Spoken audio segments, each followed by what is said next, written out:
Shit, spitball, and busting your balls. We all love Star Wars, the uniting cause. But as long as you love Lego, it ain't breaking no laws. We got guests, talking random topics, leaks, rumors, hot takes like psychotropics, range rankings, and of course all the latest gossip. What's your wish list? What's it gonna take to cop? Let's do a roll call of our illustrious host, hailing stateside in UK, coast to coast. Paddle on the dawn shuffles and packing the cake.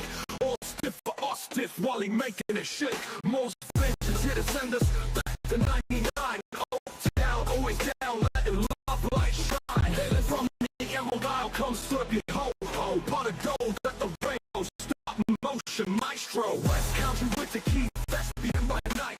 Nappy Buffalo boys try to guess it right. Cool Han with the plan, talks the head of the pay. Simmer and Biff, Welsh dragons, see you all at the rank. The weapons of a quick, let's get the show started. Comments in the chat, even replay gets Hello. I'm on there, but I can't see where I am.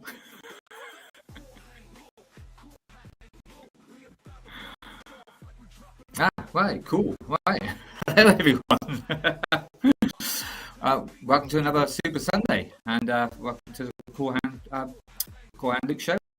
And Lego, the final frontier. These are the voyages of the Cool Han Luke show.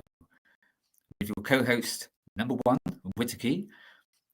And I have to introduce, and talking of boldly, here he is, the top cheese, the captain. Make it so. Cool Han. oh, great, hot. That's good, mate.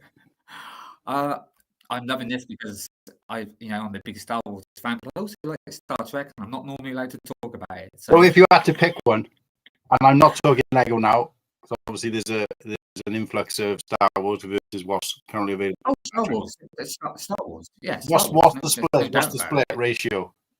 Because mine would be like 100 to 0. What would yours be?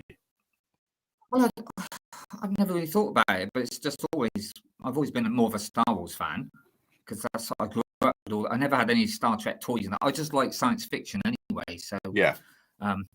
But I remember obviously watching like reruns with my dad and stuff with Star Trek, and then obviously the Next Generation and stuff. So, but yeah, no, it will always be Star Wars first. But I'm not an anti Star Trek person or anything like that. Mm-hmm. I also love Babylon 5 and all that. Most science fiction things. So, but yeah, it's just there's always that thing in there. Like you're either a Star Wars fan or a Star Trek fan, but yeah, I like them both. But obviously, I prefer Star Wars. I mean, always have. I have tried it. It's not that I've just never given it a chance. And people are surprised generally because I'm a huge science fiction fan. I don't just like Star Wars out of the blue. I'm a huge science fiction fan. But I always struggled with it. I just felt that it was too. The only thing I will say with Star Trek is, especially now, you've just got it's just not one thing. You've got loads of different. Some people actually, they like Star Trek, but they might not like Deep Space Nine, or they might not like what's that new thing, like Voyager or something like that, or Discovery, but they might like some others. And it's like I can't think what it's called now. Is it Deck 31? It's like a cartoon. That's hilarious. That I've seen, and I thought that actually looked pretty good. But I've seen like adverts for it. I haven't watched it, but I just thought that maybe if I'm not in touch with the lore, it wouldn't. A lot of the jokes might not land if I didn't kind of understand the. No, but it's also, but there are a lot of jokes that just you would, because it's just it's and they did kind of a crossover where they did the cartoon and then they went into live action. With I forgot what the new series is called now, but yeah, so yeah, it's not. It's like I said, it will always be Star Wars always first. But I also like Star Trek. So amongst many other. So yeah. So I'll let you. So what we got coming up on the show tonight? Well, we've got Nappy Buffalo coming in tonight, and so is he a Trekkie as well? Does he like Trek? Well, He's nodding. Yeah, I was going to say, I think I put it to him if there's anything in particular he wants to talk about, and I think I suggested Star Trek, and he kind of went for it. So cool. Yeah, I mean, hopefully I can get an education tonight from both the chat, the guest, and my co-host in terms of Star Trek, because look, I'm not going to be buying the set, but there is a lot of respect for what it stands for, and obviously I've always said this from day one, is that even if I don't like and don't buy a set, which is almost everything, because I don't buy for myself, I only buy Star Wars, but that doesn't mean I can't respect the set, I can't respect the theme, and be happy for the people, because I know there's a huge Star Trek following out there. So if those people get something they've always wanted out of Lego, then great, more power to them. And I'm obviously supportive of that. So that's why I was surprised, especially when I was listening, first of all, like to some people like in ACOB and that, when they were like, "Oh no, it's not going to be popular." No, it's going to sell. It's going to. Mm-hmm. I mean, believe it or not, Star Trek does have a massive following, and it will sell. Yeah. Oh yeah, absolutely. And I will be honest, if I had the money, I'd get it, because like I said, I do still like Star Trek, but I haven't got the money, so I'm not going to get it, which is a shame, because if I had, but obviously, like I said the other day in the when one of the other shows, I've had to pay out for my car, my cat, but tax, everything. It's just I've got a Goonie set. You have to buy a Goonie set. Yeah, well, I didn't know I was going to pay out for the car. Sorry. Get your priorities right, like. Yeah, I'll tell you what, very quickly though, when I went and did the car, I had to wait for like an hour or whatever when it was MOT. And the problem was, I was like walking around, and round the corner was Smith's. So Christ, here we go. So what did you do? Well, we'll wait till later on weekly pickups. Oh, okay. Yeah.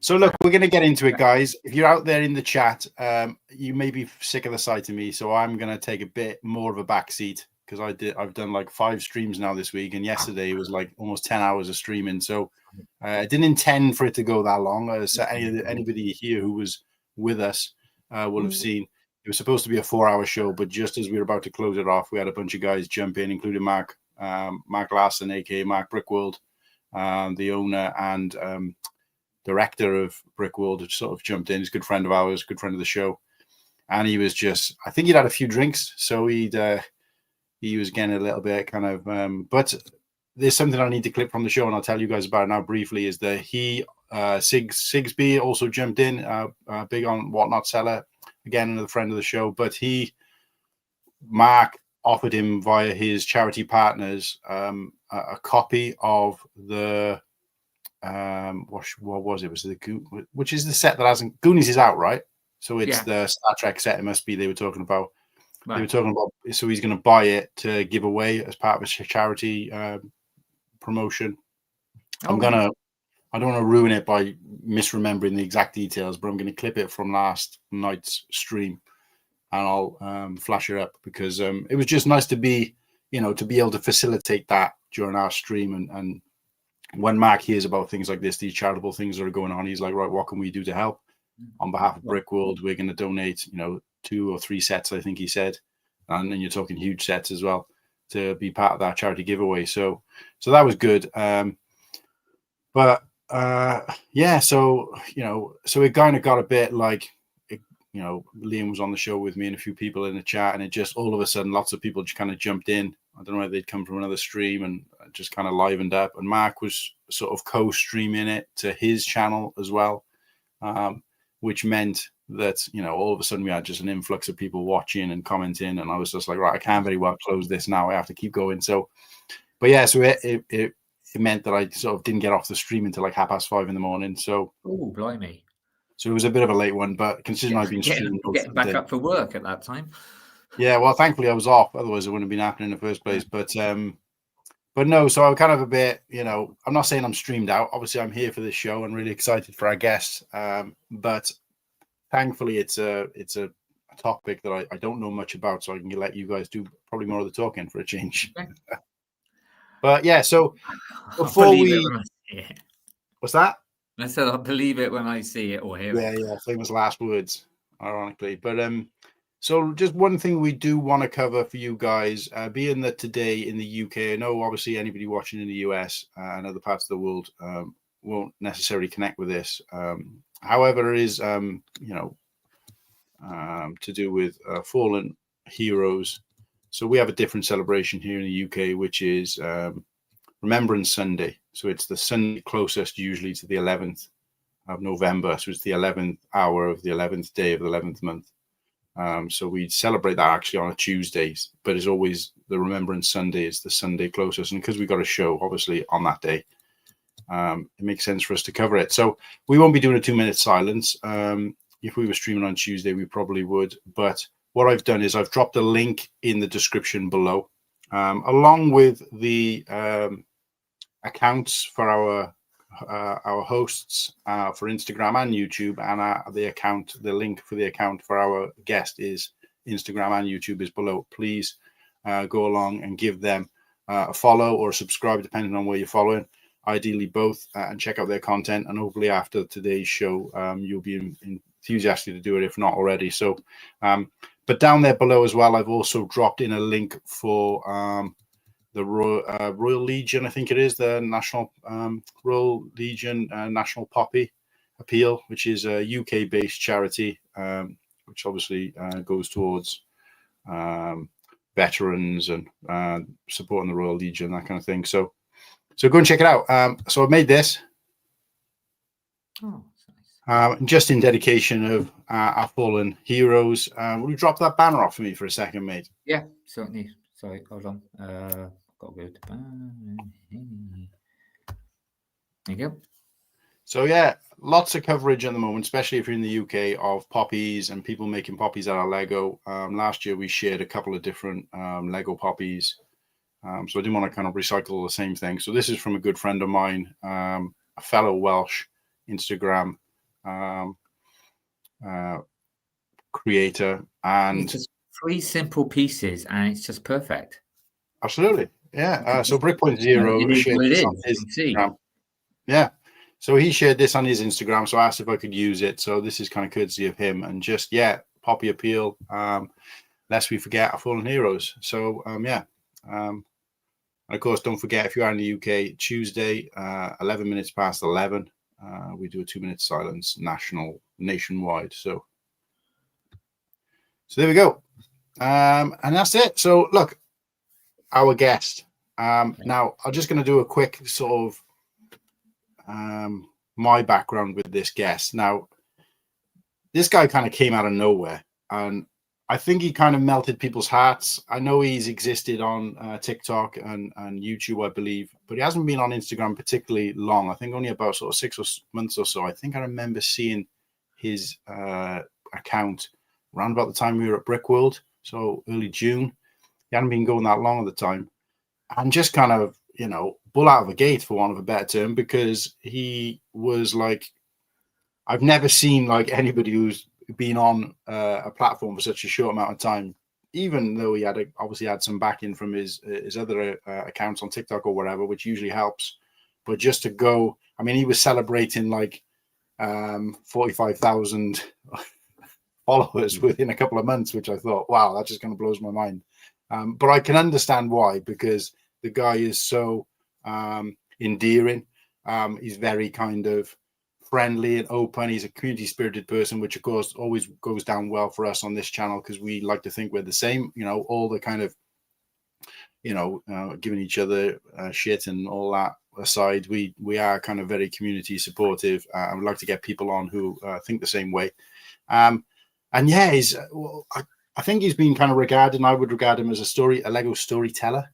So he'll build a set or talk about a set and then relate it to a story. In particular, some of the stories I've seen about like his childhood and his stories with his mother, and his wife, and just these kind of things. And he's gone through some personal hardships in his life, as many of us have. But I just find the way he presents himself just sort of mind blowing. So I reached out to him recently and said, I'd love to get you on the show one time. And he kind of messaged me back almost instantly and said, yeah, love to be on the show. And then shortly after that, I think he popped on Jen's show, which I didn't get a chance to check out, unfortunately, because it goes such an unusual time for us. Jen, a good friend of the show, as you know. Obviously, we met her at Brickworld and hung out with her a little bit at Brickworld, and she's been on the show in the past as well. So, and of course, she supported us with the 48-hour charity stream for the California fires earlier in the year. So to see, people who we know quite well in the community getting together. So I haven't had a chance to check that out, but I have had a chance to look through all of his content on Instagram. And I will say, guys, go and check it out. There's nothing more kind of nourishing and more sort of like good for the soul as watching this guy's content. So without further ado, let's get the applause ready, mate. You got it? Hold on, 2 secs. Oh. Scroll down. Woo, you're right. Nearly there. Yeah, I'm ready. He's readily in the green room there. So welcome in, Nappy Buffalo. Okay, Todd. You didn't have to do the applause. I'm just an old fat guy who loves Lego.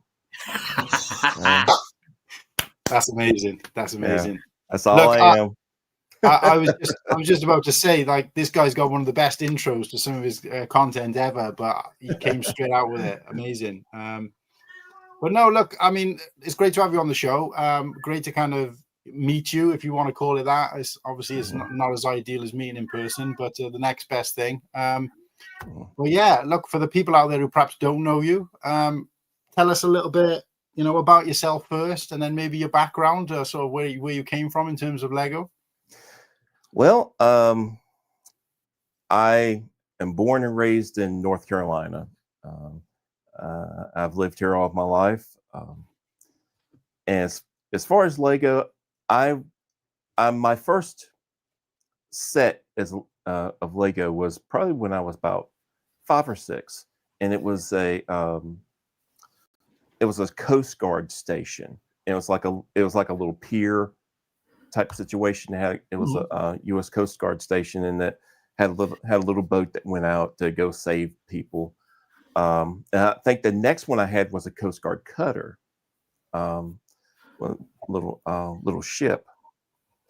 I had a few sets after that, but the next memorable one I had was probably when I was about 8, somewhere around 9 or 10. It was the Galaxy Explorer, and I loved that set. I even changed the Galaxy Explorer from his usual concept. I changed it from like a spaceship to like a vending truck, like a space vending truck, where it would open up and it had like the little had looked like it had little cans, and I had a little computer piece that would be my cash register. Yeah. How a person would drink something in space, I have no idea, but that was what was in my mind. Then I kind of fell off from it because around that time was when G.I. Joe and Transformers became very popular in the United States, and I dumped everything and went with that. Fast forward about 40 years, I'm back at it. I'm back with Lego, back where I started, and I'm loving it. I mean, I really do enjoy it. I find it very therapeutic. I even though it's expensive therapy, but I do enjoy it. I really do. And did you so you had a dark age, I guess, what we refer to as a dark age, same as I guess most people in this community. I mean, Whittakee didn't have a dark age because he wasn't into Lego as a kid, but I from listening to some of your stories, I think you're a few years older than me, but generally had a similar kind of upbringing in terms of the sets you were buying, and you're talking about so again running home to play Mario, and having your TV taken off you, and just these kind of stories, which I just find fantastic. Cool, I remember those days. Yeah, I mean, we tell stories like that on this show, but I think it speaks to people a bit more when you're able to kind of put it into a kind of short form story whilst building a set, and it just kind of it touches people's hearts. Did you say Nintendo though? What's that? Did you say Nintendo? Did I say Nintendo? Because mine was the ZX Spectrum. That goes back even more. Yeah.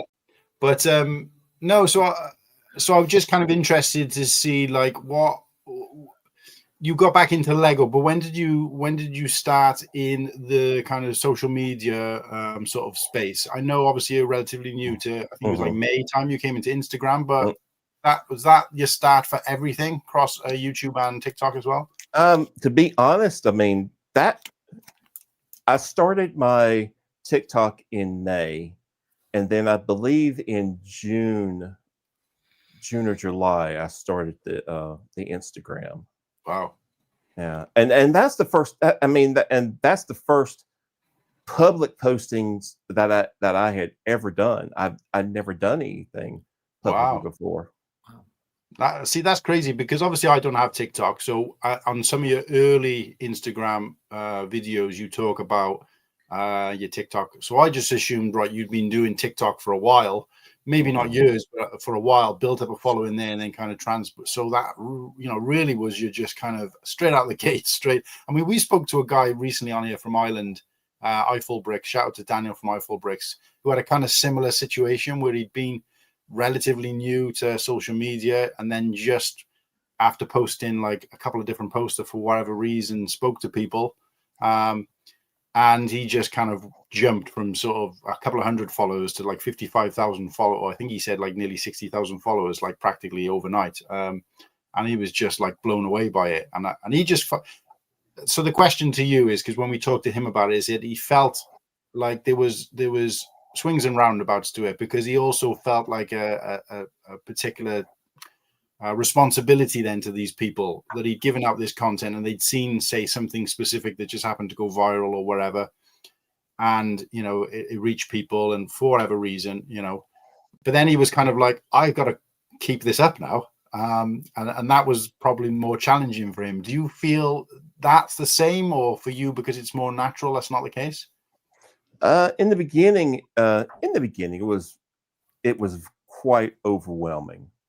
I have to say. I mean, I was getting all of these DMs and getting all of the comments, and it was like when I started, I wasn't even expecting this. I mean, when I did my first video I posted on TikTok was the video about me putting together Optimus Prime.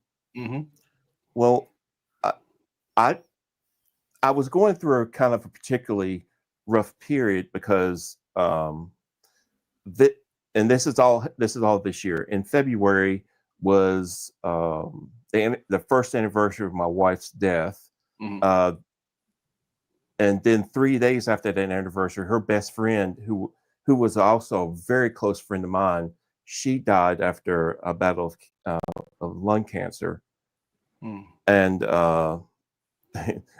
not too long after that, I got COVID and almost died myself.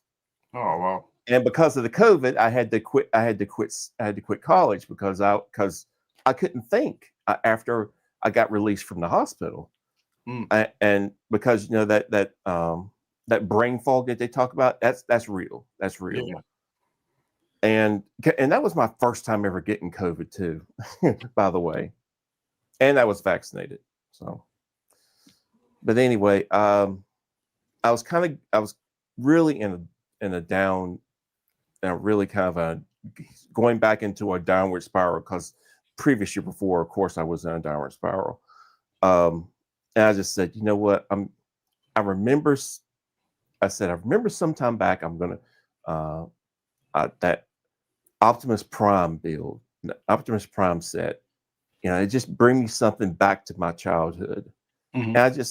And then I just said, well, you know what? I'm gonna videotape this, and if I get like a 50 to 100 people to respond to me, maybe people can just interact with me, teach me more about Lego and all. In 48 hours, it went to 1 million views. Jesus. And I was like, what in the world? I had a hard time processing it. It was joyous, but it was also like,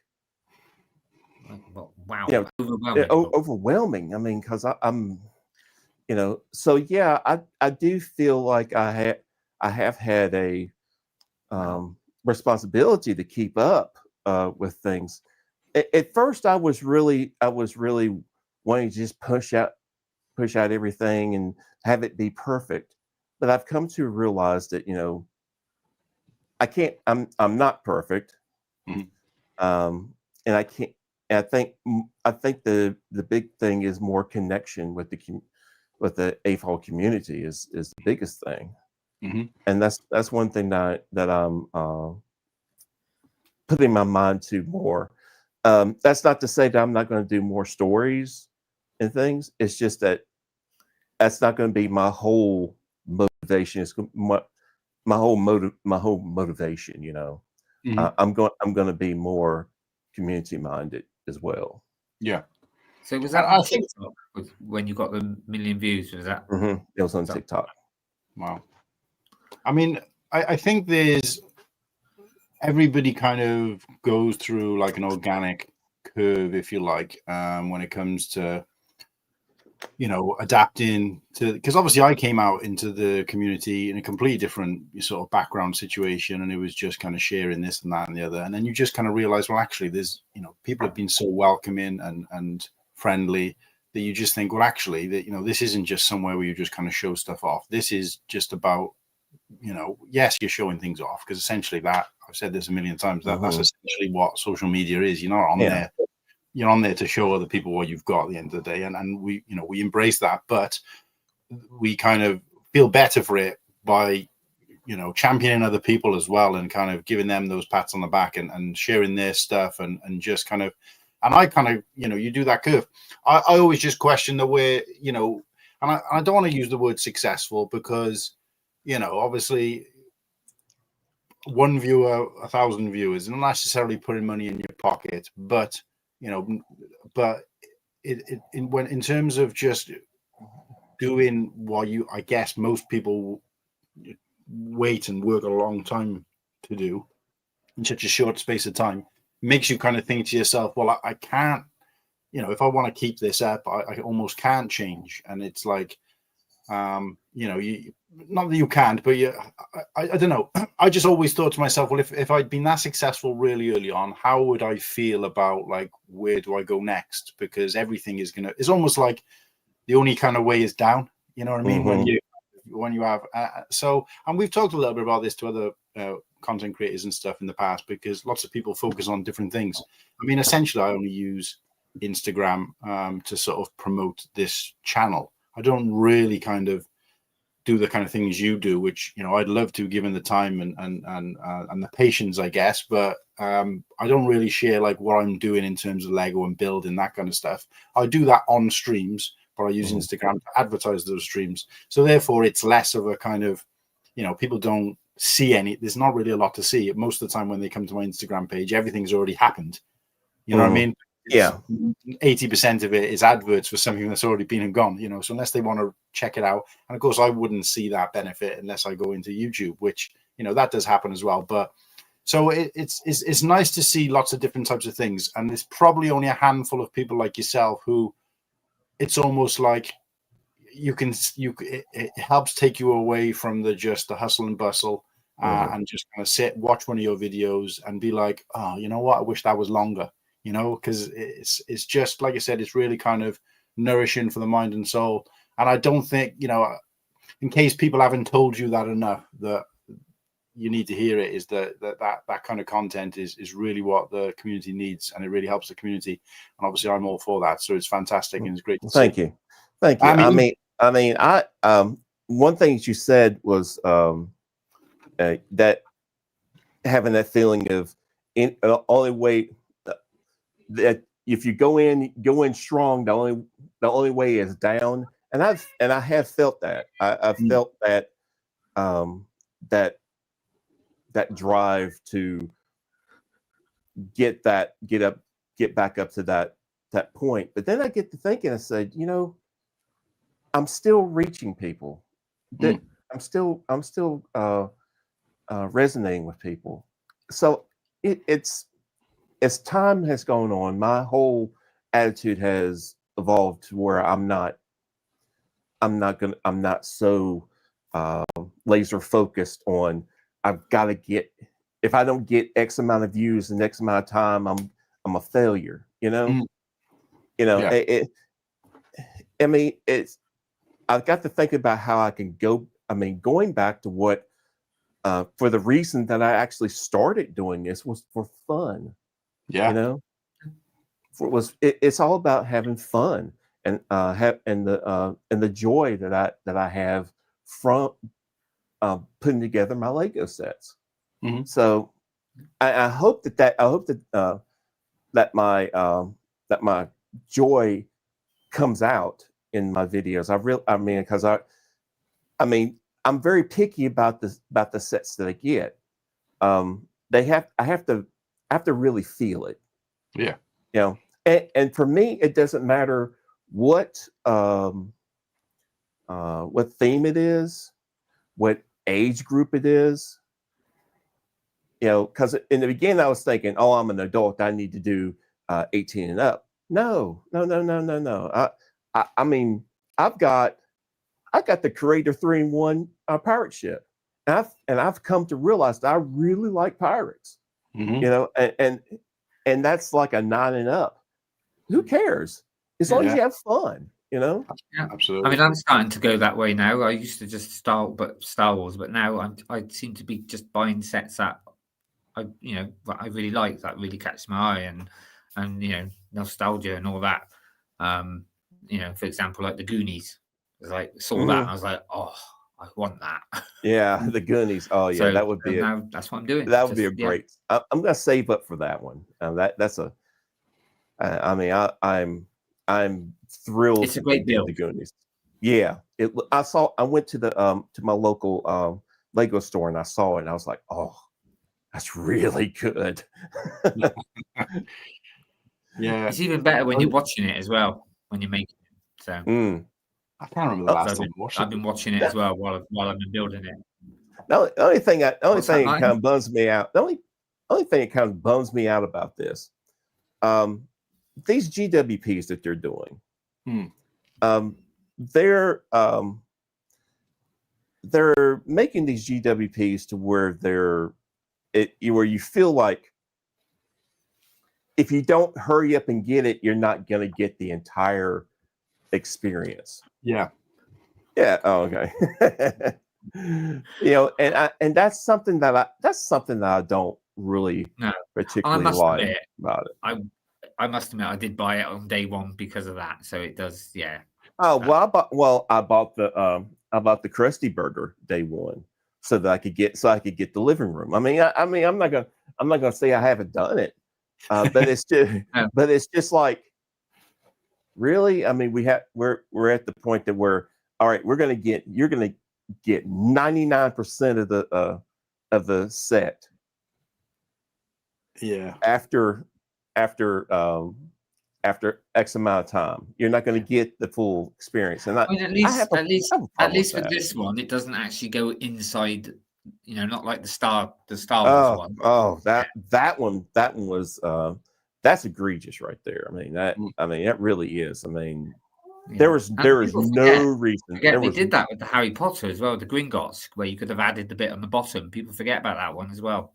Wow, that was another. Well, the thing is, I think it's almost like, I don't know whether it's us or Lego are kind of victims of our own circumstances, because people have just gone like when I first got into the Lego community. You're talking. I say Lego community when I got back into buying Lego and as an adult. I would say, what was it, 2016, 2015, 2016-ish time. And at that point, there wasn't, I know the UK is slightly different to the US anyway, but there wasn't a lot of like other stores selling Lego, not like they do now. Pretty much every kind of and even if they did, it was a very limited range, and the prices were roughly the same. Probably that was about it. So it was almost like you bought from the Lego store or you didn't, and only over sort of time that it became a thing similar to like in America. I want to say probably was a bit ahead of us, but where it became a thing where if you waited long enough, and now it's almost like some people will buy it, but a large percentage of people will wait for it to be in a deal or a sale or a reduction on it and get it further down the line, whether that be a year, 2 years, whatever it might be.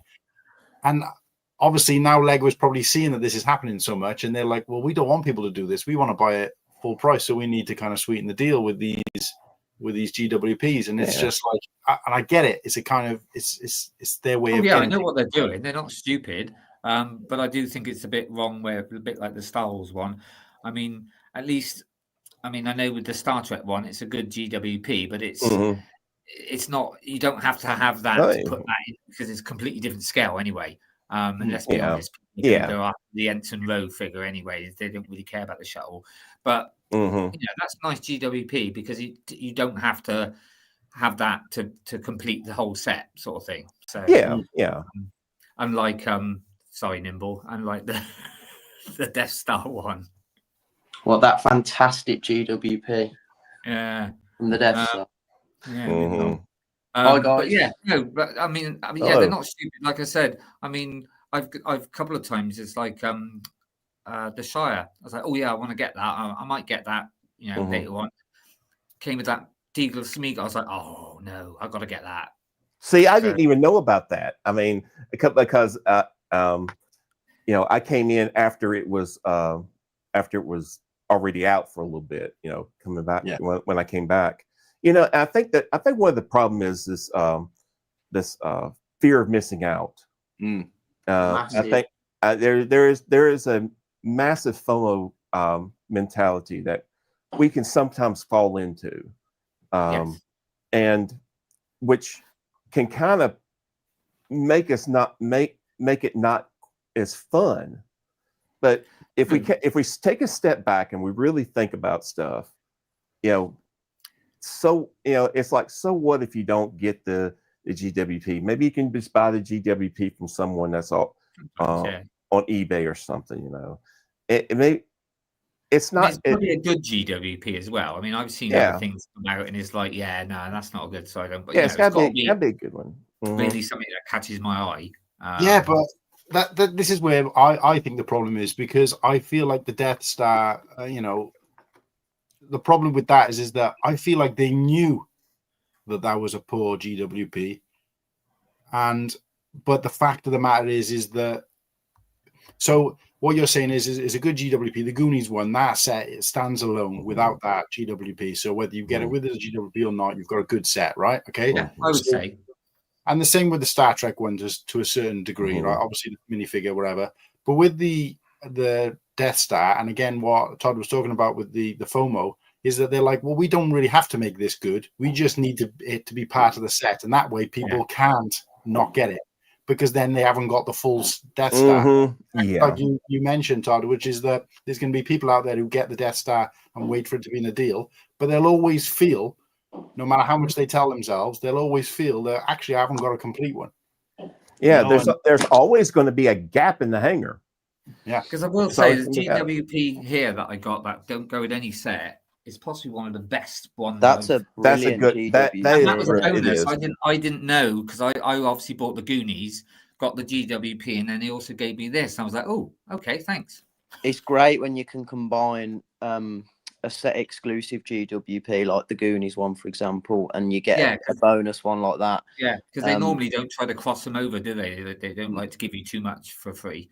It's lovely to make the most out of, you know, opportunities like that when you can. I got to admit, I'm a sucker for a GWP. If I see a good one, it does. I do lose the mental battle with Lego. Oh, I have too. I mean, I remember I went specifically to the store to buy whatever so that I can get the Jane Austen one.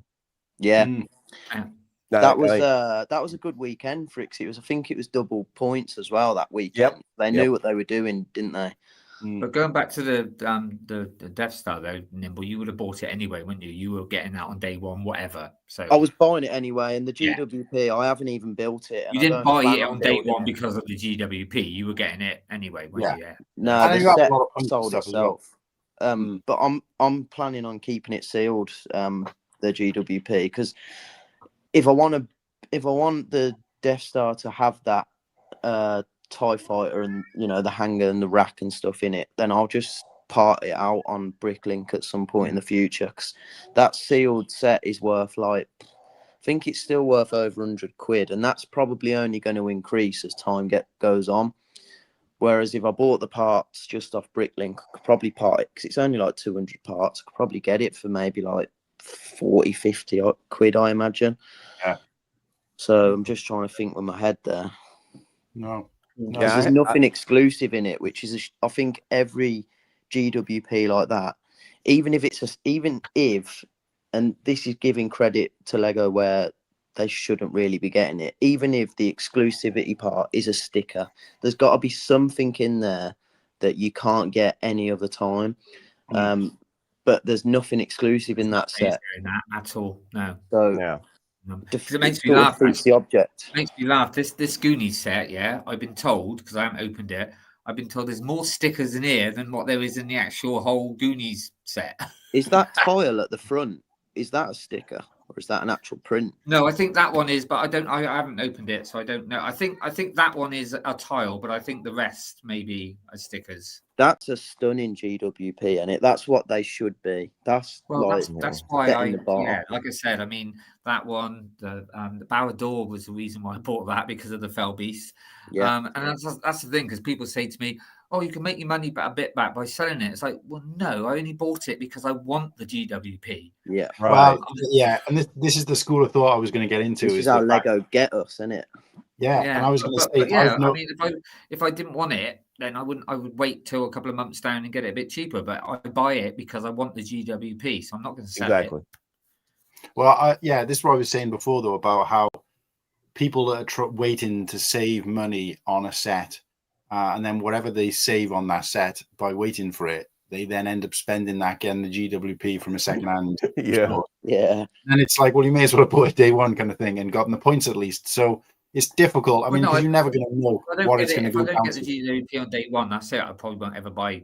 I won't go and get it unless somebody wants. Lots of people saying in the chat, and while we're on the subject of the chat, we do want to get back into a little bit more about Todd and finding out a little bit more about his backstory. But we've neglected the chat. So, Todd, I don't know if you own a cowboy hat of any kind, but if you do, it might be the time to put one on. Because oh boy, what have we got? Okay. Anyway, I just want to say, hello, Nimble. Thanks for coming in.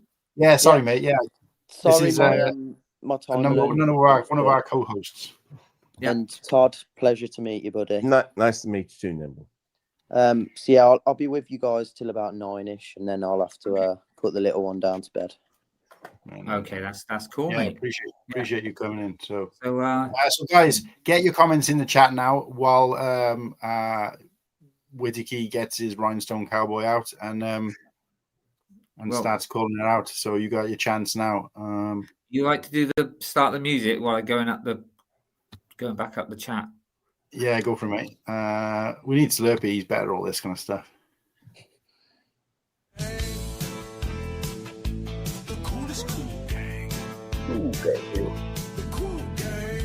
Yeehaw!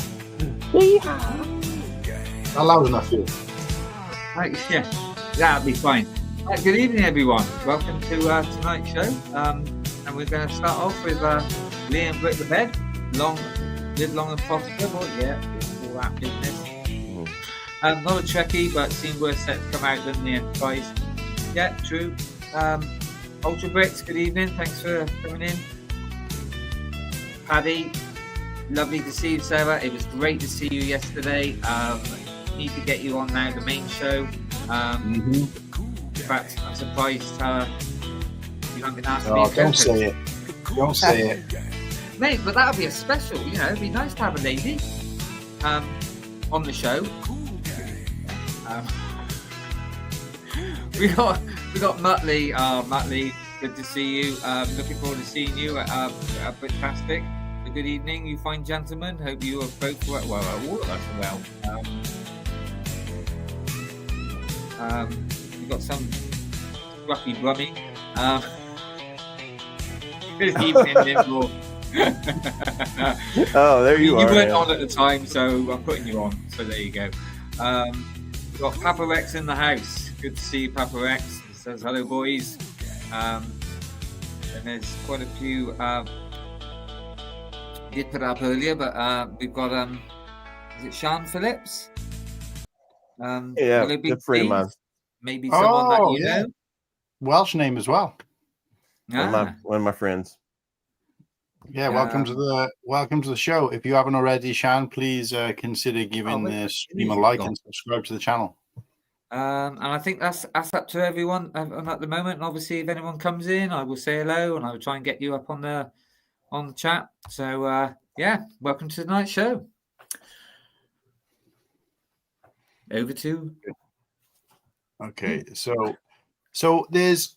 I don't know whether you want to retell these stories necessarily. Oh no, I don't have a problem with it. So, the first one is the name, where the name Nappy Buffalo comes from, and I think I've heard the term nappy, sort of in conjunction with like hair, but a lot of people might not actually sort of realize what that actually means. But I think it was quite a cool story. I remember listening. I've watched that particular video a couple of times because it's quite funny. So I don't usually do this. I mean, I always put. You can see in the corner we have your logo with our logo. Along the bottom, I usually put the name of the guest so they can see it when there's no banner up. But I actually like this little kind of buffalo kind of character as well. You can't really see it in this view, unfortunately. But if I throw us down in the corner, you can see it. Should be able to see it down there. Just popping his eyes out there. So yeah, I can see.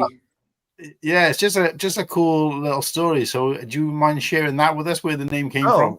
Oh, no problem. Because I did put this up, but I wasn't too sure which buffalo to put up because one's like a bison and one's it's about the one that's like a bison. That's key to the story. Correct me if I'm wrong, but Nappy over where you are is more like a baby diaper. It's a diaper. Yeah. It's that's why I was really interested in what.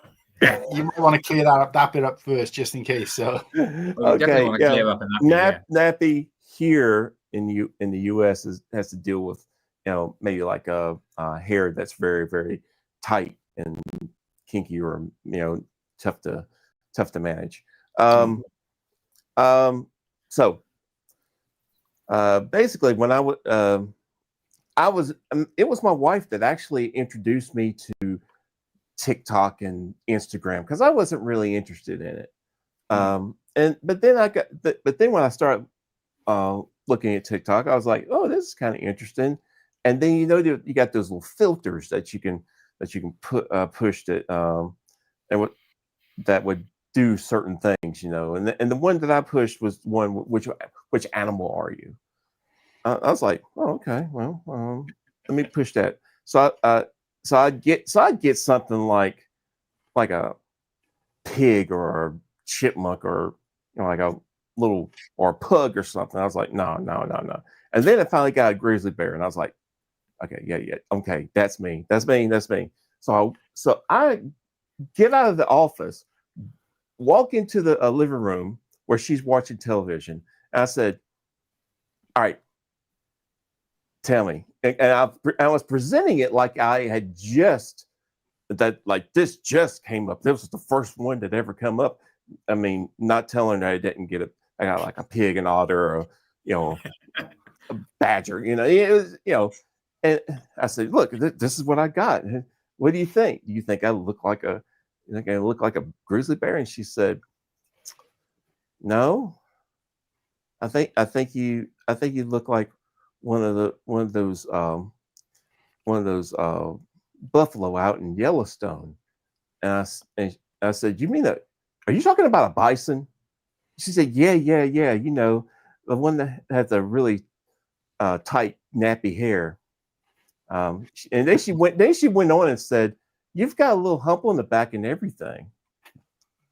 I was like, she just said I have a big back. and we just started laughing. We just started laughing.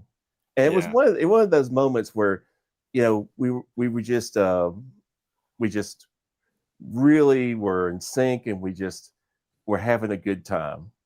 And after that, I got to thinking. I said, you know what? I'm going to use Nappy Buffalo as my username, and that's what I've been using. And I know, obviously, without wanting to sort of go down take it on a negative note, but I know from your content that you did lose your wife coming up to 2 years ago now, right? Yep. Yeah. And so how do you think that sort of changed you in terms of your passion for Lego and the way you go about your content and things like that? Happy Badger. I just saw that. I think what that's done is losing her has changed my entire outlook on life in general.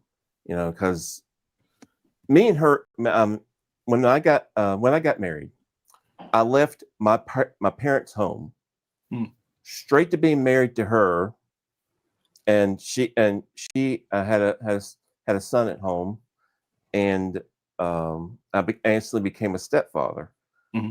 And so I always had someone with me.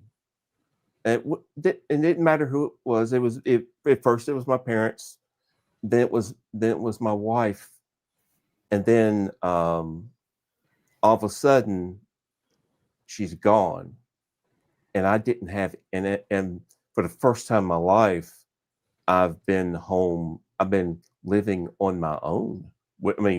Yeah, of course I have family, but they don't live with me. So it was a real shock to the system, and it made me reevaluate life because she did die suddenly. You know, it wasn't like my parents. You know, it was mom and daddy. They died. You know, mama had breast cancer, and my dad, he had Alzheimer's lingered. You know, you have time to say goodbye and have your peace. With her, it was just like one night we were watching TV and having a good time. Next morning, I can't wake her up to go to her doctor appointment. So that was a hard life lesson for me, and it made me think about my own life and what I can leave this world. You know, is there something that I can contribute? And when I started telling my stories, it was, like I said, it was nothing to but to just connect. But I've really gotten to the point where I like telling my stories and telling people what I feel and all. So I think that it's really opened me up to where I want people to get to know me, and I want to get to know them. You know? Yeah, it's quite funny actually, because there isn't many people that I've come across in this community, aside from maybe some of the younger, you know, and I say younger, I use that term quite loosely, but some of the younger people who've perhaps, you know, been surrounded by social media since, you know, they were very young, perhaps. And that's not to say they haven't had their fair share of issues, but there's not many people I come across who haven't who, what they do, whether it be in the Lego community or just in life in general, isn't inspired and sort of doesn't come from a place of like maybe a dark time or a hardship that they've overcome. You know, when I think about it, pretty much everybody I speak to, certainly of my generation, but even a few of the generations below me, where it's like, you know, I got into Lego because of this, or, you know, I lost a loved one, or I was in hospital and I did a Lego set, and you hear lots of different stories. I mean, like I said, for me, it was getting into Lego wasn't spurned on by anything like that, but getting into this community was. And I talked a little bit about on last night's stream, but I won't go into it now. But obviously I was, you know, for the people who do know, I was hospitalized and it was quite serious. And kind of after that, I just kind of sat back and reassessed things in life. And, you know, one of those was that I was going to give up drinking and change my sort of like how healthy I was. Not that, you know, anything that happened to me was because of because I was mistreating my body. I think it was more of a case of you take that time to reevaluate and reassess and say, like, what, like you said, is that what do I want to, if something had happened to me, what would I be leaving behind? That was kind of more of a scary thought in some ways than actually anything having happened to me or could have happened to me. And I just think to myself, you know, there's so many things I've always wanted to do and I've put off. And I'm just like, you know, I'm something like this, chance of this happening again is slim to none. But I just don't want to feel as if, you know, I didn't do those things I wanted to do. And I always liked the idea of doing something on YouTube and being part of a community with Lego, which I was a huge fan of, and being part of a Star Wars community, which I was a huge fan of. And it never gotten off the page kind of thing. And after that happened, it was like, you know what? I'm not going to stop and think about things like this anymore. And because, you know, it could all be gone tomorrow. And it'd be nice to, you know, effectively, I've got a legacy now. You know, if anything, if heaven forbid something was to happen to me tomorrow, people, my daughter, people can watch these shows and get to know me. And, you know what I mean? That's there and that's kind of immortalized. It's out there for all time kind of thing. But that's not really the reason I do it. It's more just because that feeling of satisfaction and getting to know people and talking about the brick and things that are connected to it, I get that satisfaction in the moment. There's a lot of people out there who, you know, content creators who make short form or whatever, they get their satisfaction from what they make by seeing how successful it is afterwards. And that's fun. I appreciate that too. But for me, live streaming is the crux of what I like to do in when it comes to Lego, because I enjoy it here and now, the talking, the interacting. What happens afterwards is kind of, you know, just a bonus or whatever, you know. But it is just really interesting to see like how people's stories and how their background and what's happened to them has shaped what they do and the path they take. And like I said, it's just so many people I've spoken to who are like, you know, when you get to the deep of it, they're like, well, actually, I suffered from this, or I had this happen, or I lost this person, and that got me back into Lego. And it's just crazy to think that, you know, a little plastic brick, and I think you mentioned this in one of your videos, that, you know, it's just a little plastic brick at the end of the day, but what surrounds it is something, you know, like almost otherworldly, like, you know, and it kind of brings all these people together. I'm not sure if you're aware of Brick World, which is the largest Lego convention in the world, essentially. And obviously, if you ever get a chance to go along, I would definitely encourage it. Obviously, because it's in the US as well, probably a lot easier. Yeah, but I would love to. I would love to go and go to that, because it seems like it'd just be a lot of fun. Yeah, well, that was the kind of the epicenter. That was the epicenter of everything we talked about and built and talked about in the community, because everybody was there in person, getting together and sharing these stories. And, you know, the amount of time I spent talking about picking up or building a set or with bricks in my hand was probably like less than 10% of the time. But you're at a brick convention, you think that's the main thing you're doing, but really it's all about that community feel. And, you know, I think, you know, everything we did on this show and whatever was almost kind of leading up to that. And when we got a chance to go this year in June, it was just kind of like, you know, the sum of all of our work. But no, like I said, I say that sometimes last year. It feels like last year. It feels like a while ago. But yeah, and it's just so everyone's just so warm and friendly. It's just yeah. As this coming year, is it going to be in Indianapolis or Chicago? Yeah, Chicago. World's always Chicago. Oh, it's always in Chicago. Okay. Yeah. But while Brickwood is the name of the company. Isn't there another Brickworld as well? Well, it's a smaller one, isn't it? It's not like the big. They do like is it called Brickworld Expeditions or something like that? It's I think there's a couple that go on around the US. Yeah, but it's not like a big 5-day thing, like. Okay. I was getting confused. But there is also like Brick Fair and stuff. Is it Brick Fair, Atlanta and stuff like that, and Virginia and things like that? Yeah. Virginia, yeah, I think that'd probably be the closest to you, I guess. Well, I mean, I've been to Chicago before, and I would love to go back as an AFOL, going back and meeting everybody, Yeah, you should definitely consider it. Like I said, I mean, if you want to stay in the hotel, I think it might be fully booked now, but yeah. I mean, I already know about this year. That's probably going to be out for me, but maybe in later years or so. Smokey's out there. What's up, Smokey? And True Squadron and Jedi MatteBlackBricks. Anyone else I've missed? Thanks for joining. But yeah, so like obviously, I'm quite careful to not talk about like some of the things that have happened to you or whatever and how they define you.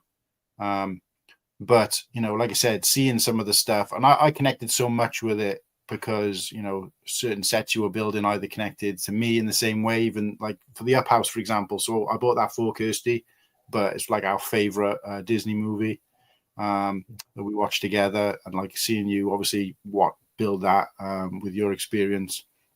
And then of course like the Transformers, and you talked a little bit, I think, when you bought Soundwave, about when you had the actual Transformer, I think it was that you had to sell it, and things like that. I mean, these are great stories, and like I said, I encourage anybody out there to go and check out and listen. I mean, it's not long form content, it's kind of medium form content, if you like, where you just sit there and listen, and it's just really inspiring stuff. So yeah, great to see. And I also see that you're wearing a Brick Dap t-shirt as well. Yes, I am. I'm part of that community as well, and it's actually a pretty good, pretty cool little community. The community is. It's run by a single person. It's an app on the on your iPhone or your Android and on the computer, and you just get to connect with other other AFOLs. Just another means to do that. Yeah, because they did a live show from Brickworld as well. I didn't get a chance to go. Really? Okay. Yeah, they were doing like a live. I don't know whether there was a launch, but it was like a promotional type thing. They did a session at Brickworld, and Ken, I think, mentioned it to me, Brick Dynasty, and was going to say, "Well, you're going to go along?" I think to like at a meetup type thing. And I didn't get a chance to go, sadly. But no, it does that Brick app. Does it tell you? It tells you how many sets you've got. It like catalogs your sets, right? You can put your sets in there, and you can kind of keep a log of what you have, and you can also post post pictures of your build. You can post maybe short little videos of what you've done. It's just another social avenue to get to know other people in the Lego community. How many sets do you currently own? I'm thinking I have like 30 now. Wow. Yeah. And what would you say is your favorite so far? My favorite, I will say this. I will always say this. The Millennium Falcon is always going to be at the very tip top, because that was a gift that I got from Lego because of the response that I got from followers, from people, that really the massive response, I guess. And I think maybe some people campaigned for it. I don't know. All I know is I was gifted it, but so I consider it a gift, not only from Lego, but most importantly, I consider it a gift from my followers. So that's always going to be tip top. Yeah. Okay. Beyond that, I have to say Soundwave. Because Soundwave looks just like, I mean, it's the closest of the three Transformers. It's the closest. It looks so much like the original Transformer, and transforms so much like the original Transformer. And I like the fact that comes with Laserbeak and Ravage as cassettes. I mean, that's to me, it's really, really awesome. Yeah.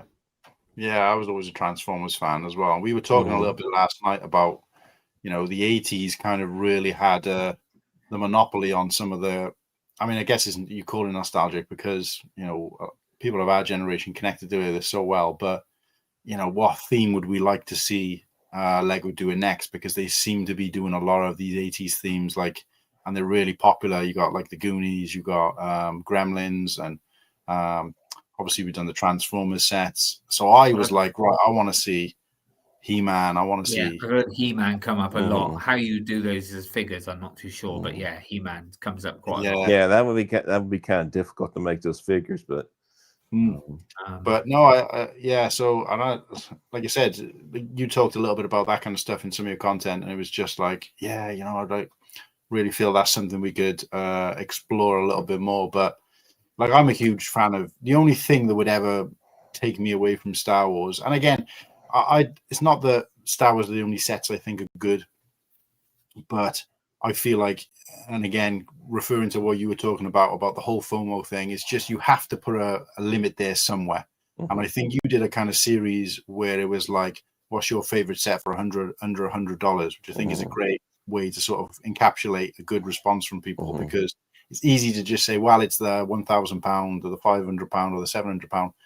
And those sets, the amount of money and time that goes into them, they're going to be the best sets for most people. But I'm less like, I set myself some limitations quite early on, and I've kind of stuck by them. One of those being that I only buy Star Wars.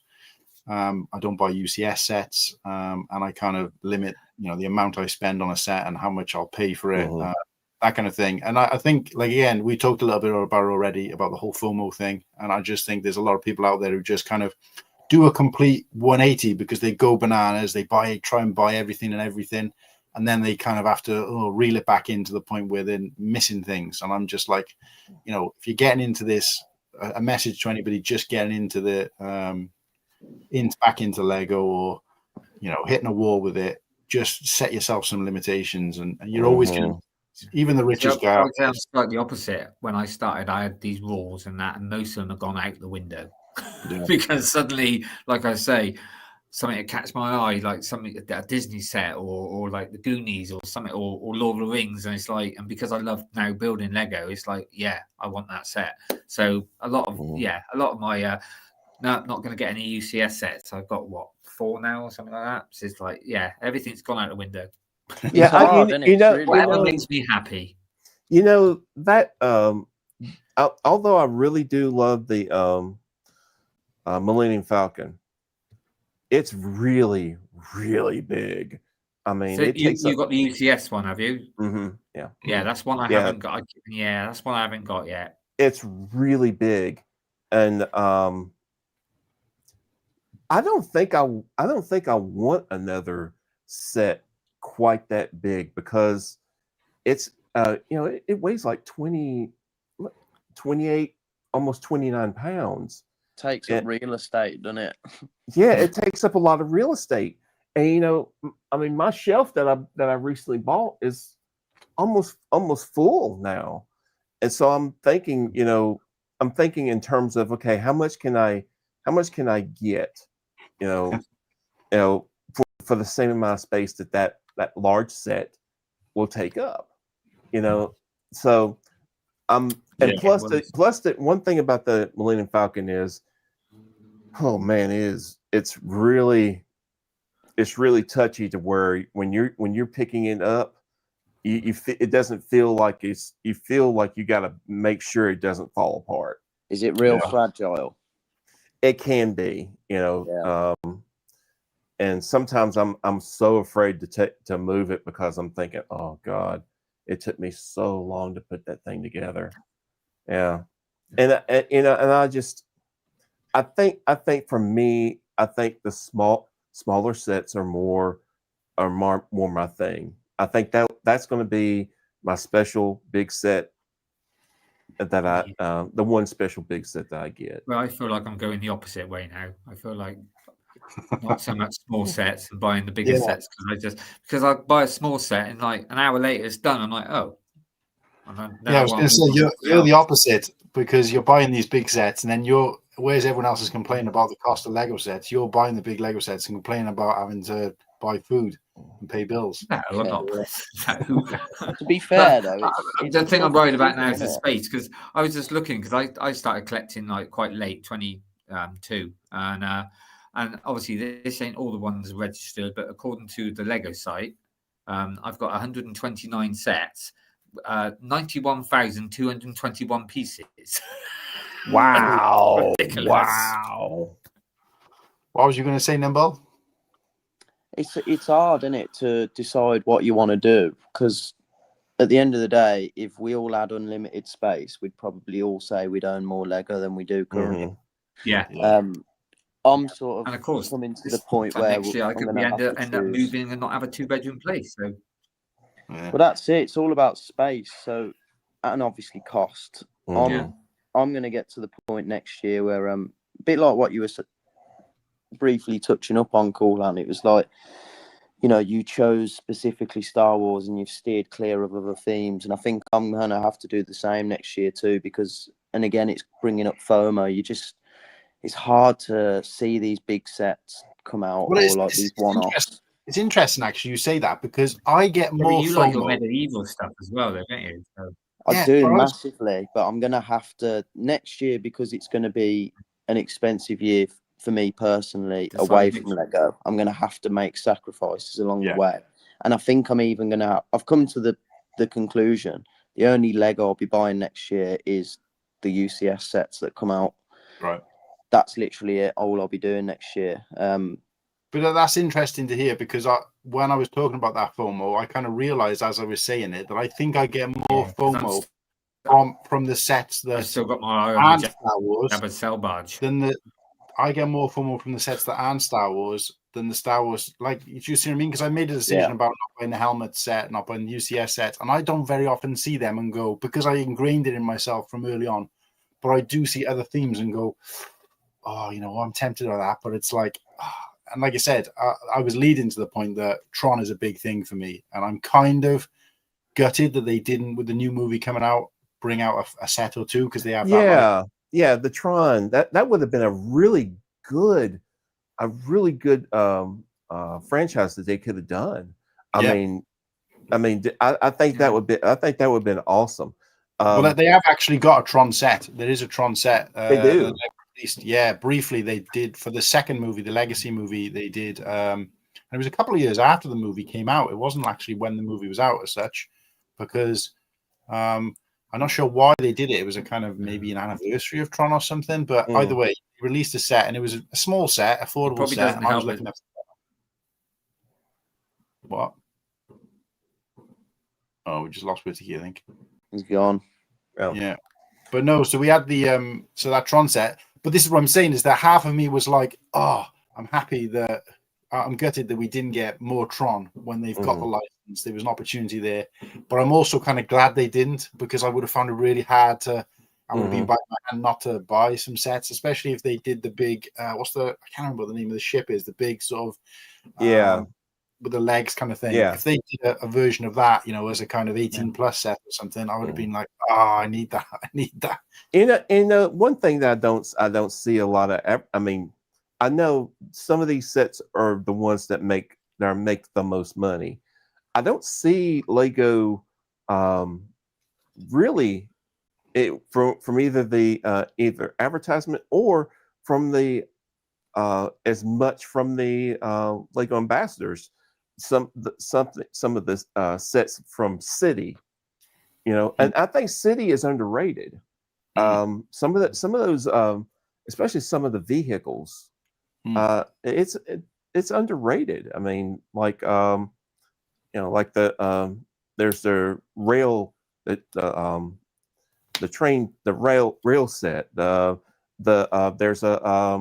There's a crane set that's going to be leaving this year. That looks like a really nice set.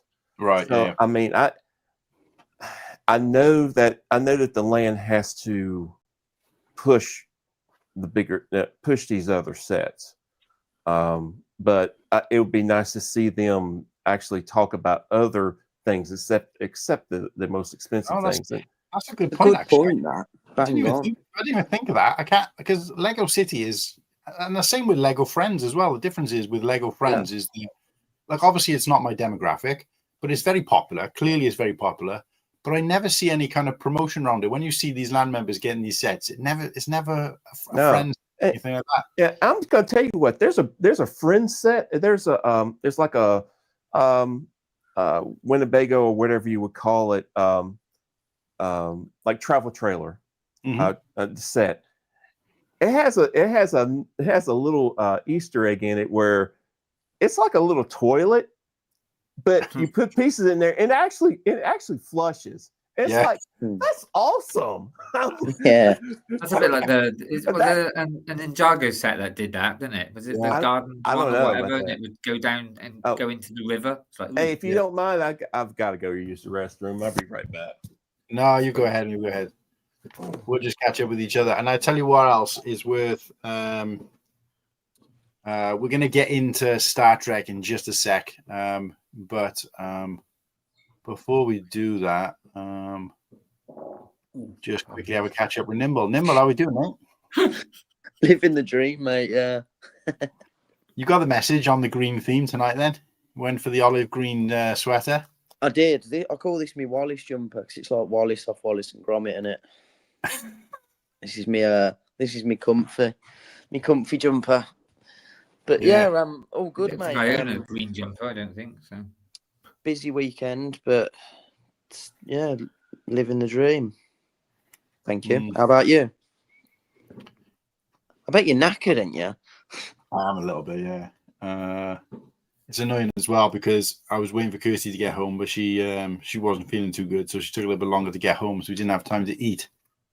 And because I got up so late because I've been streaming, I had a bit of breakfast, but obviously my timing was well out to have lunch as well because I didn't have breakfast till like 11, 12 o'clock. So I thought, well, it's pointless eating again if I'm going to be eating at like 6 o'clock. So I put it off, and then she ended up getting home late.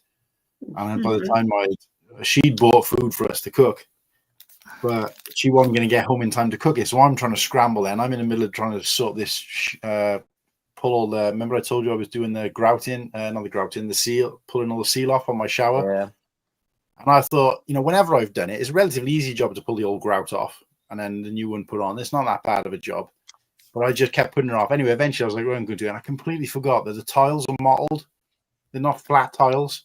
So, of course, you can't just run the thing across because and it just can't get it out. And it took me ages. And then, of course, we decided then that Kirsty wasn't going to get home in time for me to have food. So I'm scrambling to try and make something that's already here. And it was literally ready just as I was about to go on the stream. And I'm like, I can't. Hey, you guys could probably help me with something here. Mm-hmm.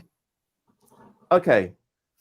Like I said, I've come back into Lego after 4 decades. The land didn't exist when I was little. Mm-hmm. When I came back, I heard about Lego Ambassador. The first thing I thought when I heard it was, okay, they're brand ambassadors. That's what they do. But I've come to see that there is a lot of animosity somewhat towards the land members, and from my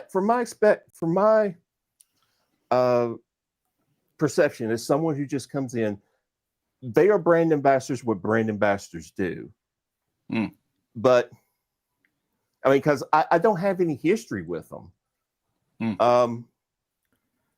The negativity towards them is unjust, but very unjust. It's very unjust, but and we've got friends, good friends of ours. Recommend you looking up Shy Time is My Time, Stud City, people who we've met who perhaps popped on the show or we've met in person and gotten to know, who are, represent LAN. And I know I don't think the animosity is so much towards LAN as a whole, but certain individuals of LAN. And unfortunately, that just means that they then become, scapegoats for LAN in general. But I think it's a little bit around. Might come into it a bit as well because they get free sets and people like. Yeah, so this chair right here, I got that and I rep them. So I mean, it's like, I'm an affiliate for them. So it's like, but there's a bit more to it than that. So the problem is this: they've sent you that chair. And if after, when you rep them or whatever, so what did that look like? Did you do like a video saying thanks for sending me the chair? I'm actually shooting the video this week. How long did you have the chair before you? I've had it for about 2 weeks now. Okay, so I know that it feels good. Yeah, but, so that's a significant enough amount of time, to really test a product rather than just automatically go, this is great, this is amazing, this is a great product just because you got it for free or whatever. That's not quite the same with Lego because, of course, you haven't got to kind of test it out and feel it out in like a pair of shoes or perhaps a chair to see if it's really what you want. But I think that the main concern around, or the main frustration for some people is that it takes away that person's integrity to some extent because their views are always going to be positive because they can't say anything but that. So how real is that view on that? Because they've been sent it for free, and it's almost like, and I don't think that people respond that way. And the examples I gave you of the LAN members are a bit more transparent. But at the same time, you're not going to go on and say this is a terrible set. It's not worth the money because then you're in danger. Recently, I have seen a few that have done that though, Martin. I must admit. I know a few. But that's not how it started. Yeah. Unfortunately, no. But it is getting a little bit more. Yeah, it's got that sort of background now of people just coming on, and of course, when you're watching things like Instagram and you're looking at it and you're following all these people and you're just seeing the same content over and over again, where it's just a different person saying, "Lego send me this and this and the other." I saw a LAN member absolutely slate the turbo tank, but he's still a LAN member. I think the thing is as well, there's a lot of people, get sick of seeing LAN members' content, probably because they're following so many of them. Yeah. I now only choose to watch maybe one or two at the most of them because it's very samey, the content. Yeah. And this isn't at fault of the LAN members. Mm-hmm. It's like they're doing their job basically. So and you've just got to be very picky and choosy with who you watch and who you feel you can trust their opinion. So if you've been watching someone for a long time and maybe you were watching them before they were a LAN member, or it's just someone whose opinion you can trust, and then maybe you think, right, even though they're getting this Lego set for free now, I do still fully believe what they're saying. So I'm going to let them influence me. And that's something I watched a few reviewers, and only about one of them is a LAN. The rest of them are not LAN members, and so I watch those. So here's the thing. Here's the thing that I get. I mean, I've seen some creators online. Their biggest thing is talking about, well, this is how much Lego spent in and giving out sets to LAN members. And I saw this one particular creator say that. I'm thinking to myself, okay, do you expect him to do this for free? I mean, seriously, do you expect them to do this for nothing? This is a quid pro quo thing, and the thing is, I don't have a problem with it, because if I had a problem with it, I'd be a hypocrite if I did, because of the places that have approached me for me to be an affiliate. And so I just think that there's a lot of hate towards them, and here's the one thing: they are there to give you information. They're giving you information. They're just like some of these independent reviewers are there to give you information, but what you do with that information, you gather all of this information from different sources and you make an informed decision. I mean, don't hate the messengers. Yeah. If you buy it, I mean, then that's fine. But and don't hate on people who do buy a product. Like there was a lot of hate thrown at people for buying the Death Star just came out. Yeah. There's a lot of people were throwing hate because they're buying it. Just be happy for somebody, I mean, and that brings me to thinking about the culture in Lego. I mean, the Lego as a whole, Lego community as a whole is really, really good, really nice, really accepting. But there are some bad apples. There are some that are just there just to stir stuff up. Yeah. I'll give a quick example. There's a guy out there who I follow, and I appreciate his work and all the rest of it, so I'm not going to name drop him, but I know that he's quite negative around GLAN.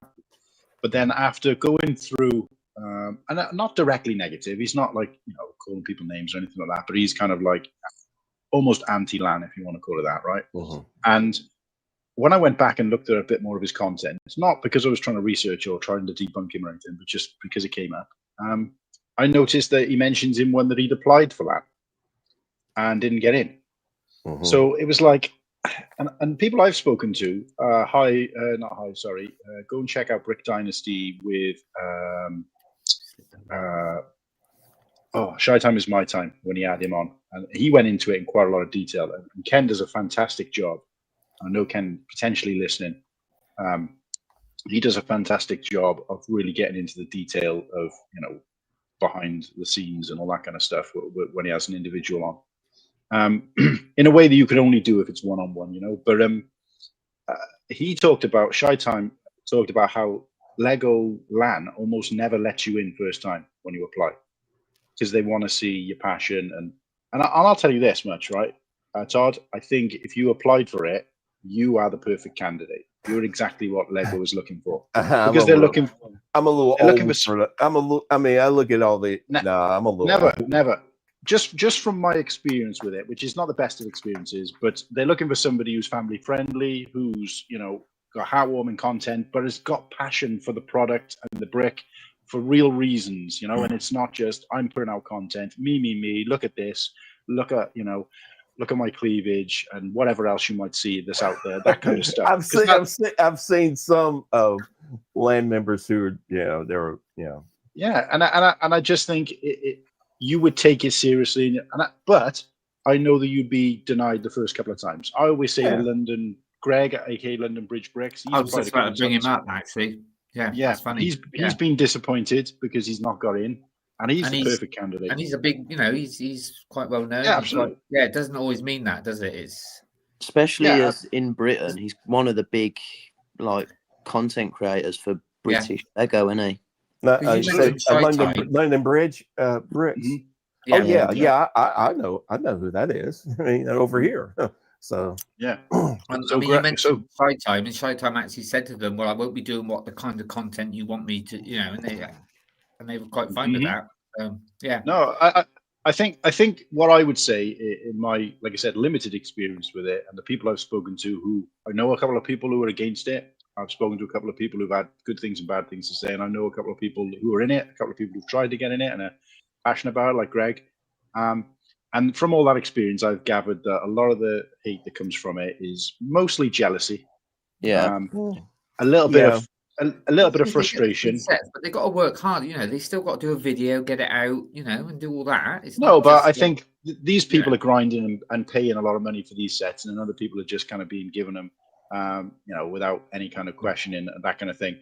But I know there's a lot of politics and detail that goes again, it's into a few bad apples in it, and then that's yeah. what people But I say. think there is the jealousy, but I think there is a bit of FOMO involved in that as well, and there's a bit of like, why them, why not me? But I think the crux of it, from what I've gathered, is that they feel as if as soon as that person becomes LAN, they can no longer they straight away lose. They might gain it back over time, but they straight away lose confidence in that person to be honest. Yeah, and I think that would be something that you would have to look in the mirror and do. If I got accepted for LAN tomorrow, as an example, and look, I'd never apply because I know I'm not the perfect candidate. They look at all of your content, everything you've ever created, and as soon as they see swearing and you know any certain types of things, conversations that come up, not that we talk about anything particularly negative, but you know we are quite transparent here. They look at that and they'd be like, never in a million years. So therefore, there's not even any point, all right? And I wouldn't have time for any of that anyway.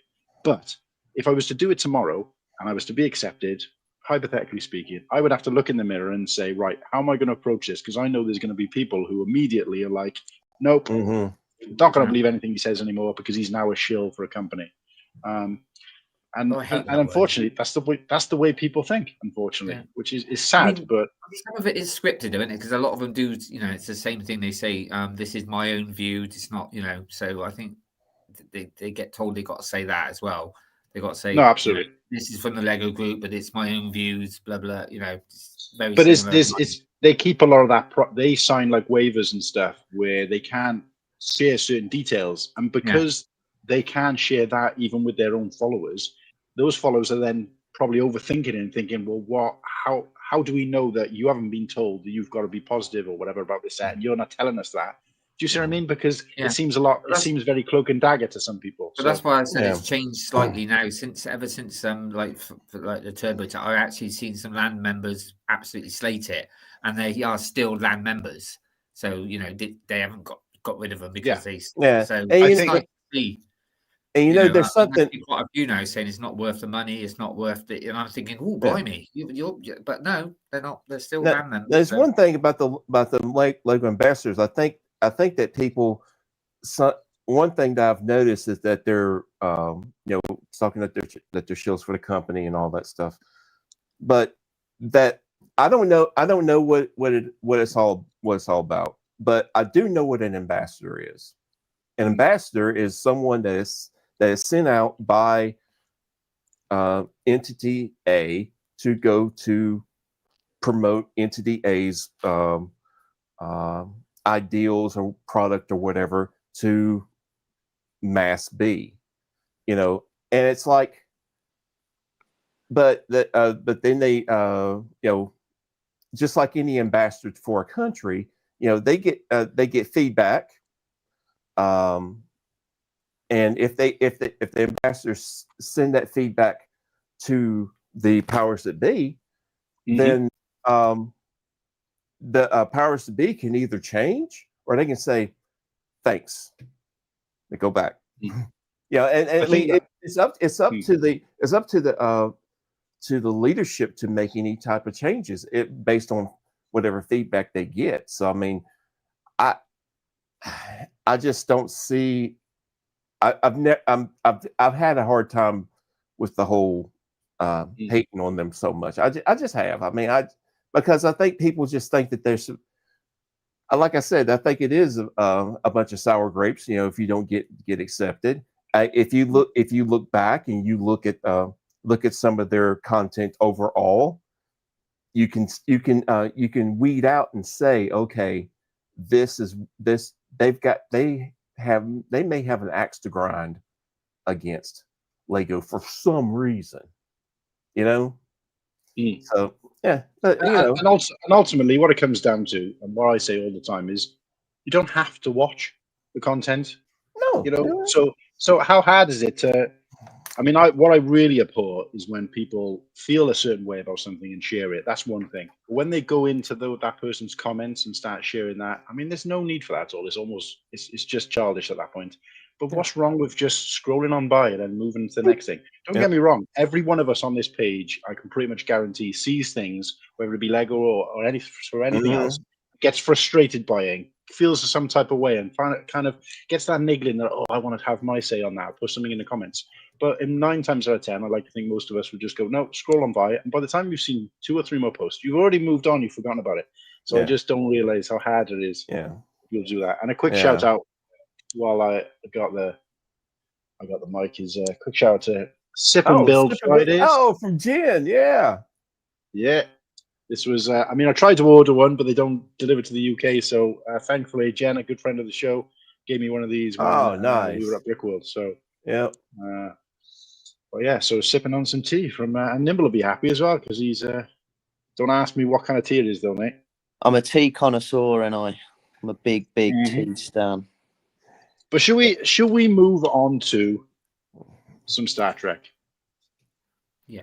We're about halfway. Actually, we're about halfway before we through do, the show. I just want to say something to Nimble because I've been wanting to tell him this now that he's brought up tea. I ran out of tea bags the other day, Nimble. Right. I couldn't use my car, so I had to go around the shops, and I went to just a local shop, and I had to buy some brand name I'd never heard of, right? And they were it said on there they were like from India and stuff, which is where you come from. And I must admit, they were really nice. It was really nice, strong cup of tea, to be honest. As long as it's a strong cuppa, that's good. I mean, the best brand I don't know. It's in the kitchen, mate. But yeah. But normally Yorkshire. Anyway, yeah. Let's go on to let's boldly go where. Yes. Let's talk about it. So I'm just going to pull up the Lego site and I'll throw up the pictures for you guys. Like I said, the pictures on the Lego website at the moment, because it's a relatively new set, are unmatched by anything I can find. I mean, I couldn't even find a picture for the thumbnail of it facing the right direction. It was just kind of, everything seemed to be from the back. Even like some of the figures, there wasn't really good stock pictures of the figures, and I'm pretty sure they'll be probably better on here. So rather than do our usual, guys, and throw up stock pictures, we're going to go on the Lego website. What does everyone think of the box art, by the way, that they couldn't even get the whole picture in? It was a bit daft. Look at the box art. They couldn't even get the whole ship in on the box. I got to admit, though, from no, you have a look. From someone who knows literally zilch about Star Trek. I don't know any character names. I don't know. I only know what the ship's called now because of the Lego set. I think the set looks brilliant, and that GWP looks banging. GWP looks fantastic. I will say, as you don't know anything, but it's the Ensign Row, the figure. That is what the seller is. People will be getting it for that. I'm telling you. People want the figure. Oh yeah, people are going to want that. Yes. Want the figure. They knew what they were doing there. I'm going to say this now, guys. I'm going to say this now, and it's not going to go down very well for any of my followers who are thinking that I'm suddenly my integrity has gone down the toilet. My 20 followers. But I think, personally, that this is the best GWP in terms of it matching and going with the set and the quality of it and what you get for your money or what you get as a GWP. I think this is the best GWP, at least of the year. One of the best of all time. Because I don't even know. I mean, it goes with the set, but it doesn't go with, if you know what I mean. It doesn't. You don't have to have that to put it in. Yeah, right. So it's completely different scale. So, and if the figure's very sought after as well, it's exactly what you want with a GWP. A nice exclusive fig, a lovely build as well. Lego have that's the sort of blueprint they should go for if they want to increase week one sales, because I imagine a lot of Star Trekkies who were maybe on the fence about buying it day one probably saw that GWP and it's probably swayed them. Yeah, it will. It will. Like I said, if I had the money, I would as well. Yeah, I would too if I had it. I don't, but I'm gonna have to. I mean, it would look odd save with up for Star it. Wars, but yeah, but it's very iconic. It's very, but it's like we said before, like Martin has said he's not into Star Trek, but he knows it's a good build. It's like let's I'll go back to the old example. Nobody really likes sequels, but that doesn't mean that there isn't any good sets from those films. There are still some good sets. This is a beautiful Lego set, and that's just talking as a Lego fan in general. Yeah. I can admire that is a very well done Lego set. I said the exact same thing. I don't know how accurate it is. But no love for this, and I couldn't even talk about how accurate it is necessarily because I know it doesn't look like the original ship, which is probably the only one I've got any knowledge about. But in terms of a set, this is the Next Generation. Yeah, this is just a good rendition of the Enterprise D. But in terms of a set, like the stands, the quality of the figures, just all rounded, how good it actually looks in terms of like being a ship on display. I think it's phenomenal. It's really well done. I mean, I think the price point is pretty good as well for the size and the footprint of this thing. So, but no, talk to us through it. Like, obviously, this is the picture. I mean, for whatever reason, it's weird to see a ship where most of the angles of the ship are facing the other direction. I don't know if that's just because it doesn't look as good from the other angle. But I know what you're talking about. Oh, I see what you mean. Yeah, they've just cut it off. That's weird. See what I mean? Yeah, part of the salsa section is missing off of the front of it. They could have shrunk it down just enough just to where you got the whole salsa section. That's and of course you can also for the two that probably don't know, but you can actually take the saucer part off because that happens in one of the films and in a couple of episodes. Mm-hmm. You can separate the two ships. Can be its own different ship. Yep. Yeah, when it was an emergency, when they need it, I'm going to go too deep. Sorry. No, but it's fine. Nimble, I'm just going to say, you said you don't know nothing about Star Trek or all the characters. You must have heard of James T. Kirk, though, from the old Star Trek. Mate, I don't know any of them, but it's William Shatner. It's before my time, isn't it? I've heard of William Shatner, but it's very before my time, and I know, but no one in my family know Spock and that kind of, No one in my family were into it either, so I haven't had the thing is, generation pass it down. And you see, the thing is with me, being 52, I saw reruns of Star Trek when they were only, maybe 10, 15 years old. Because by the time I came along and I could really, knew anything, probably when I was about 4 or 5 years old, I was watching those reruns. So, and my feelings on Star Trek are probably different than some younger people because, that was really my first real exposure to sci-fi. Okay.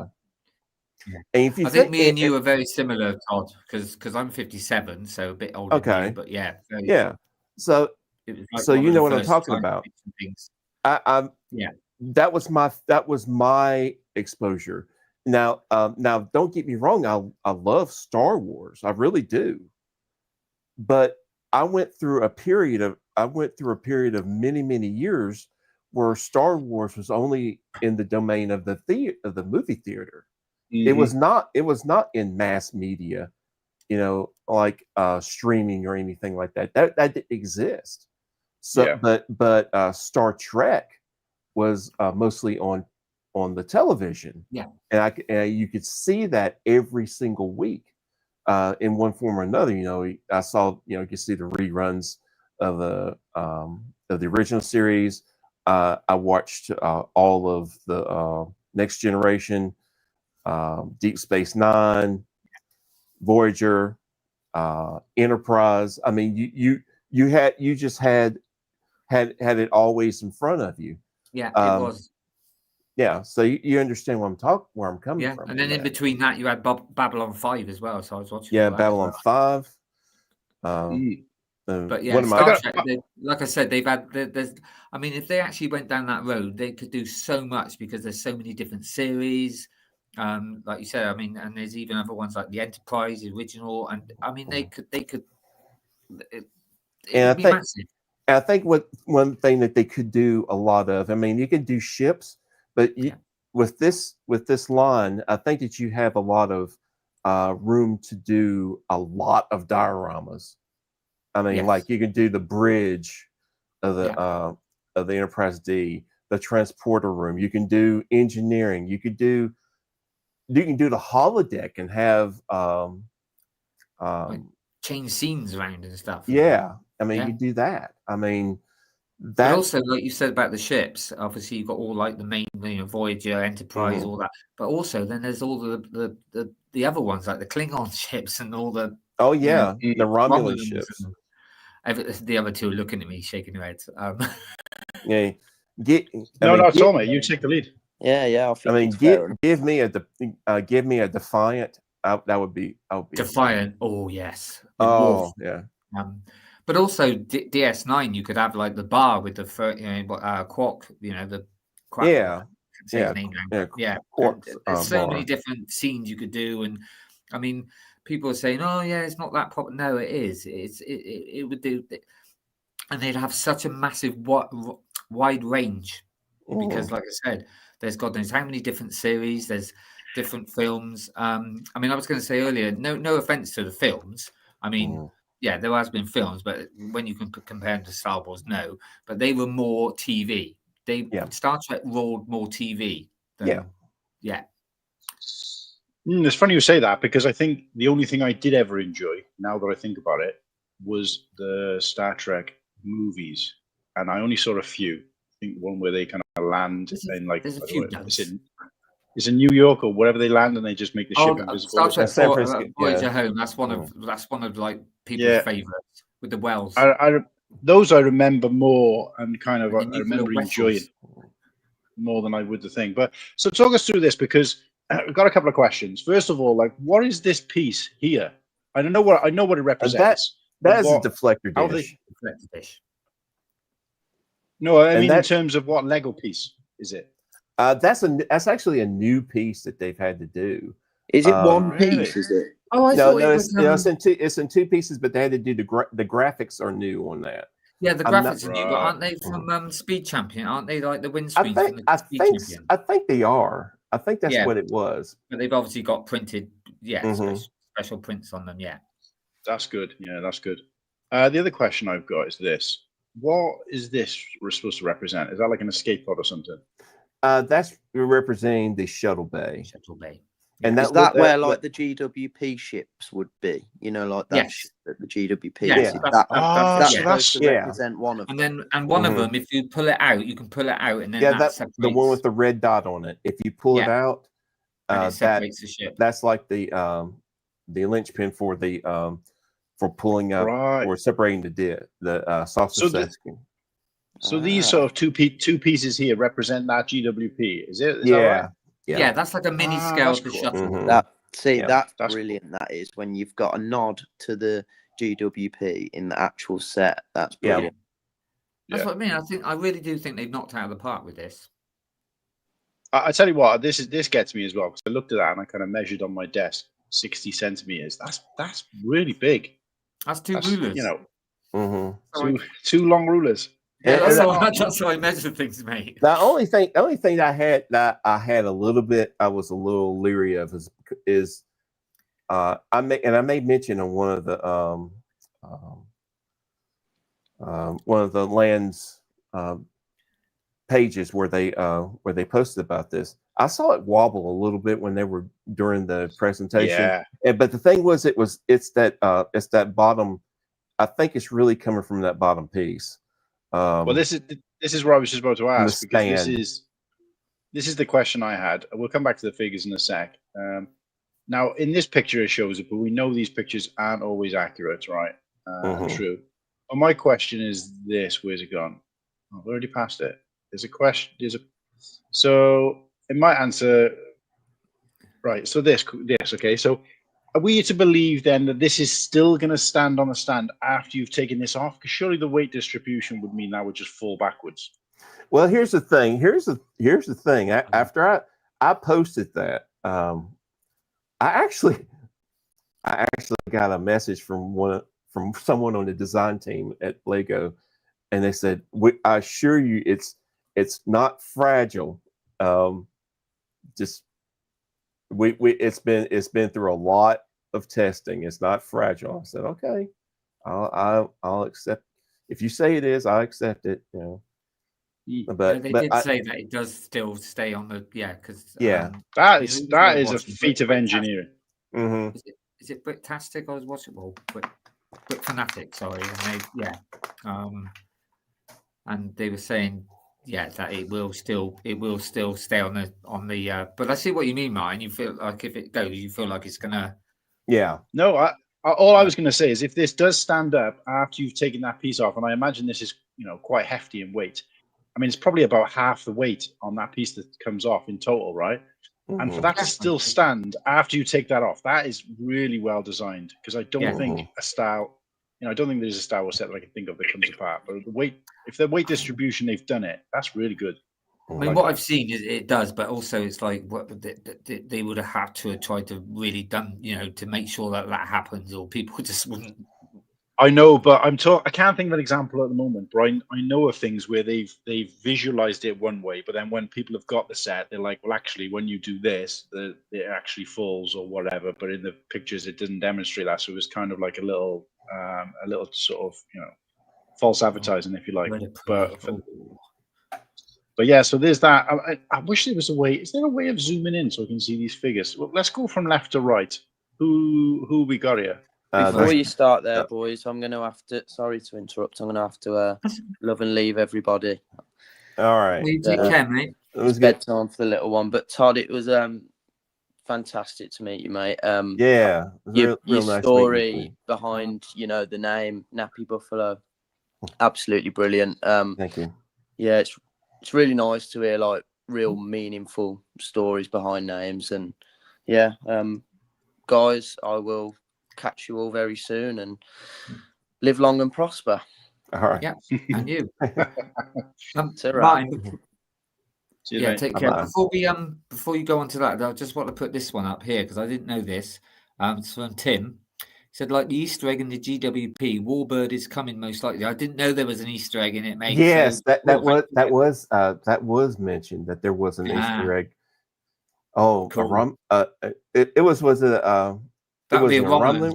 I think it was Romulan. Yeah, it'd be a Romulan warbird. Yeah. Right. Okay. Well, stick with us, Tim. We're going to get onto the GWP shortly, and we'll have a little look at that, and somebody can point out what you're talking about. But that'll be interesting. But yeah, so go from left to right here. I don't know if there's a way to zoom in. I don't know if there's a way to zoom in, but I can click on view all and see what you come up with. Do you know what I've done, Martin? I've gone full screen, and then go down. Yeah, then scroll down. To where the image of just the it's sideways. Sorry, I was trying to scroll down. All right. So. I think you can Have zoom you in noticed, on Todd, with some of the reviews. Okay, some people can't quite pronounce some of the characters' names. I find it quite funny. Yeah. No, I can't seem to find a zoom. I mean, I'm using a Chromebook, so it's not typical.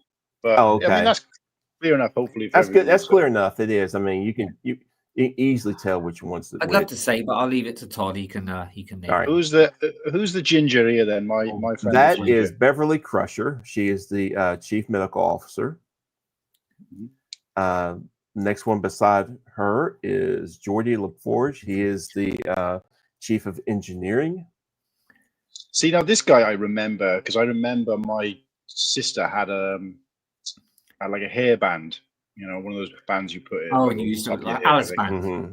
And I used to wear that across to be this guy. I mean, I didn't know anything about him. I know this is the guy who was also in Roots, right, back in the day. Yes, yes, it's LeVar Burton. Also, he was the host of the show Reading Rainbow, which was on PBS in the United States. I don't know if it was worldwide or not. I'm not sure whether I'm not sure whether I'm. I mean, again, I'm not a Star Trek fan, so I haven't probably got no right to say this. But I would have thought that they would have had that as an extra piece or a piece attached to his hair rather than just printed on the head. But yeah, I would have thought that too. But that's actually pretty cool. I mean, because they've actually did a specially printed piece for that. Yeah, absolutely. we all know what we're talking about. I'm going to take this off so you can. There you go. So we can see all of us nice and clear. Okay. All right, and next one right there, that is William Riker. He is the he's the also first known officer. as number one. Number one, yeah. He has. I'm just gonna add a little bit. Yeah. I mean, he has a trombone because he loves to play the trombone. Yeah. So this is a trombone, then, not some kind of weird space. No, it's just a trombone. No, it's a trombone. Right. Okay. That one is Deanna Troi.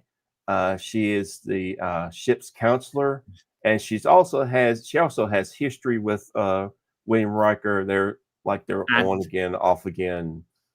Okay. And Worf. Oh yeah, and Worf. Yeah. That's right. Yeah. She had a fling with Worf. Yeah, she had a bit of Klingon. And amazingly, both Worf and Riker are best friends. Yes. Yeah. Okay. We won't go. Right. Next is Professor X. Yep. Or shall we say, Captain Jean-Luc Picard. Jean-Luc Picard. Yep. Is he drinking it? What's this? A coffee he's got here? Earl Grey. Earl Grey. So Star Trek is based on human, like the future of the human world, right? It's not a distant different galaxy. No. Right. This is it's based off of our world, not in a galaxy far away. Even though there's some like Deanna Troi, she's not human. She's half human, half betazoid. They're humanoid. Yeah. And she is empathic. She can sense feelings in people. Right, Martin. But the humans are from Earth, though, essentially, right? Yes. Yes. And Martin, just a bit of useless information. Her mum in the show was actually the wife of Gene Roddenberry, who invented it. There you go. Right. He's like, whatever. Wait, her wife in the show, her mother in the show. Her mother in the show was the real wife to, and she was in the original series as well. The actress, right? And she also did the voice of the computer later on in the years. Okay. Yeah. Sorry. Well, that's quite interesting. Yeah. No, that's a cool fact. Yeah, definitely. The next one, I think this one's actually, he's one of the coolest ones that we have in this lineup, and that's Worf. He is the chief of security. And I like the way that they did his head. They have the brow ridges, forehead ridges on that, and I like the way they did that. And I think that's a good one, because when you go through this, sometimes you go through some of the series, it changes, and some don't look as great, and that's one of the best ones. So yes. Yeah. The next one is Data. He's actually an android. Yeah. And that's his cat. That's his cat. And that's the cat Spot. Yep. Yeah. Even though it's stripy. So wait a sec. Why is this guy here got does he work in the shop on the ship? He's got a barcode scanner. What's that? I'm not sure what that is in his hand. I can't see it. Is it a phaser, or is it a scanner? Is it I'm wanting to say it's a scanner. Do you know what he should have had? And I'm not going to pronounce it properly. Is it the the Batleth? Batleth, that's it. Thank you. Yep. That's a bit like a sword, Martin. It's like a big, yeah. Oh, okay. Yeah, now this is the one that people, call funny names. This one is her name is Guinan. Yes. She looks human, but she is not human. No. She is a Lorian, I think that's what you call it. And Martin played by Whoopi Goldberg. She's from a very, very, very, very long-lived very old race. Yeah. I mean, she'd been on down at 19th century Earth, chatting with Mark Twain, and that was in one of the episodes. Yeah. Oh, okay. So, and she got a grenade? No, she works in the bar. Yeah, she works. That's a drink. She works in the bar. Right. Okay. She knows everything about everyone. You know, she's like one of those. Yeah, she's. I'm a big fan of Whoopi. You know, Jumping Jack Flash was one of my favorite movies when I was a kid. I loved that movie. But so I knew this was her, but I didn't really know much about the character. And then some of these character, I would like to just say, Martin, this is probably one of the people's favorite. I'm being completely sarcastic here. No, he was not. He wasn't very very light. Right. Yeah, I mean, because I mean, he was just so whiny. He knew everything. It was like, yeah. It's like a lot of kids in shows, wasn't it? Though it was like just. That's Wesley Crusher. That is Dr. Beverly Crusher's son. Yeah, he got better years later, but. So he was like the what's the kid with the blonde hair from Game of Thrones, where like nobody liked. I can't remember his name. He's like that? Was he where everybody just kind of hated the character and I guess the actor as well? Because he was a bit whiny, a bit like But Picard used to put him in his place. Okay, so have a connection with the kids, I think, as well. But I didn't mind him too much, but I do know he gets a lot of hate. Yeah, but in later series, I think he gets a lot of he starts to become more well-rounded. Yeah, but he also still loves it. He goes to a lot of conventions and stuff, doesn't he? He's still quite. Oh yeah, he's an ambassador then for Star Trek. I mean, he did turn up in the Picard series, the last series they done. Yeah, he did have a part in that, and he also had a part in. I hadn't seen it, but he also played a big part in the second or third season of oh my gosh, what's the name of that show? It's designed for kids. It's on is it the cartoon? It's the cartoon one, not Lower Decks. Not Lower Decks. I love that.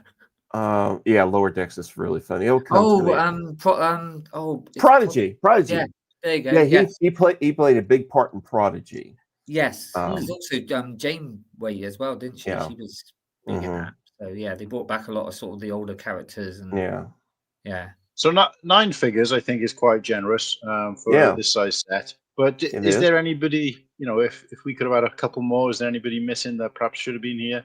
Yes. Tasha Yar. Yes, bang on. You just got you took that right out of my mouth. And Q for Q.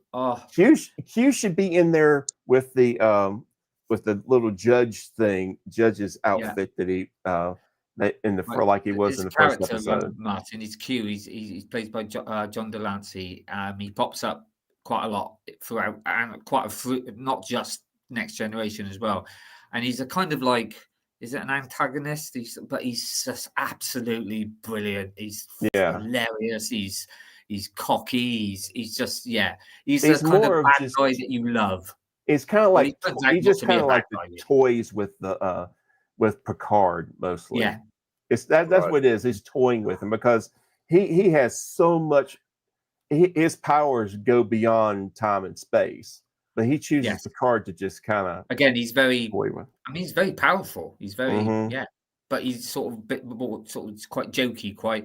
But I will say now that I've got somebody else who likes, I always laughed at. I think when he appeared in DS9.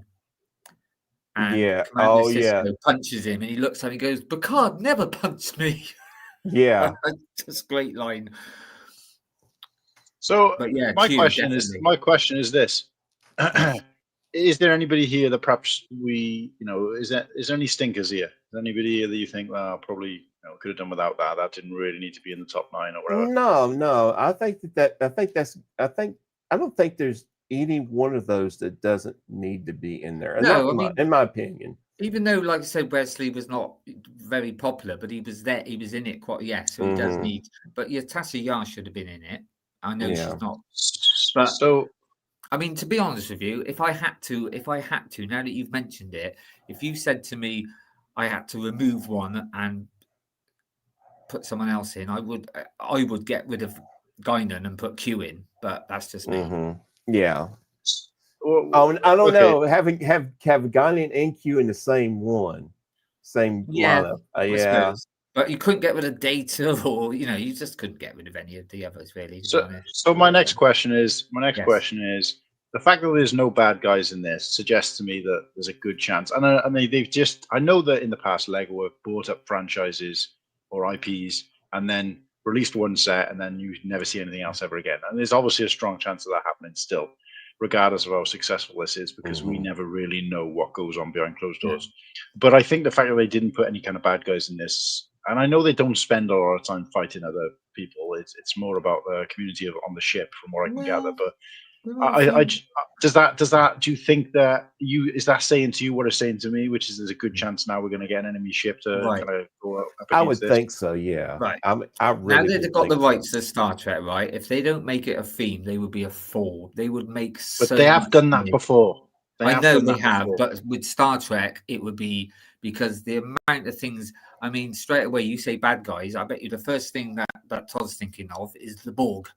There you go. Well, the reason I say that, and this is where I think you need to kind of think a little bit about it, is that the problem with having, and you guys have pretty much said that this is spot on in terms of the majority of the figures you would want, is that who do they bring out if they did another set? Apart from the bad guys, obviously, they've kind of done the majority of the good, and that tells me that's kind of worrying to me, because if they just put if they'd missed a couple of these out and they'd put a couple of just random dogs' bodies from the ship or whatever you want to call them, then that would have told me, right, they can expand. You're going to get Picard or whatever in another set. Martin, this is just the next generation. They could now bring out Star Trek original ship, right? Kirk, Spock. They could then bring out the Voyager ship with all their crew. They could bring out DS9. Right. Well, DS9 would be massive, or Defiant. So you think they're going to be doing more, rather than doing world building around this particular thing? They're going to just do sort of like keynote pieces. I think that they will be doing a lot of. I think they will be doing a lot of ship builds. Yeah, and they will also be doing specific scenes that were just memorable. Can you imagine, from Wrath of Khan, having the scene where Spock goes down and is manipulates the dilithium crystals in that chamber?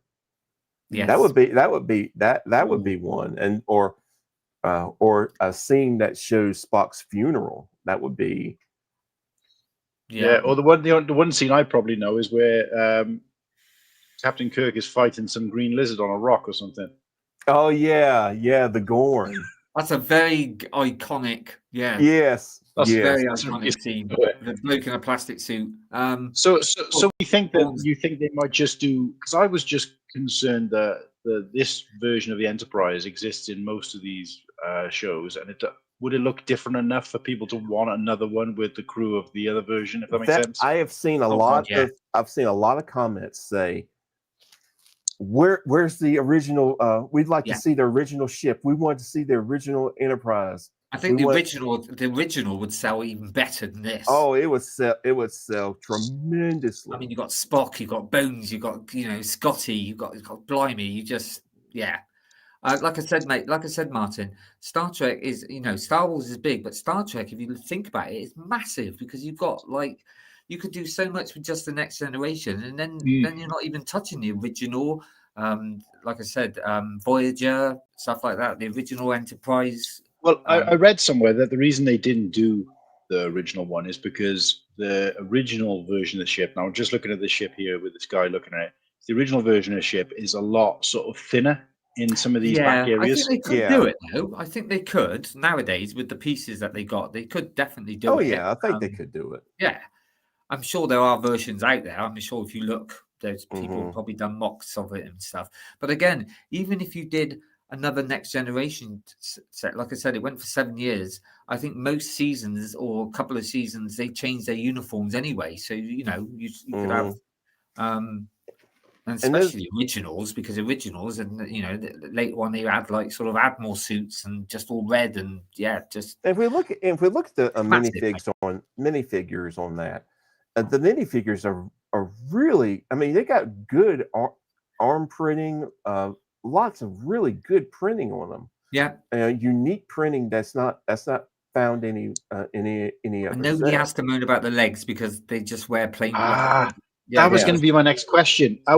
Is this I saw this somewhere. Somebody saying this is the one set where people won't complain about leg printing because it's not needed here. Yeah, because they literally wear plain black trousers, I think.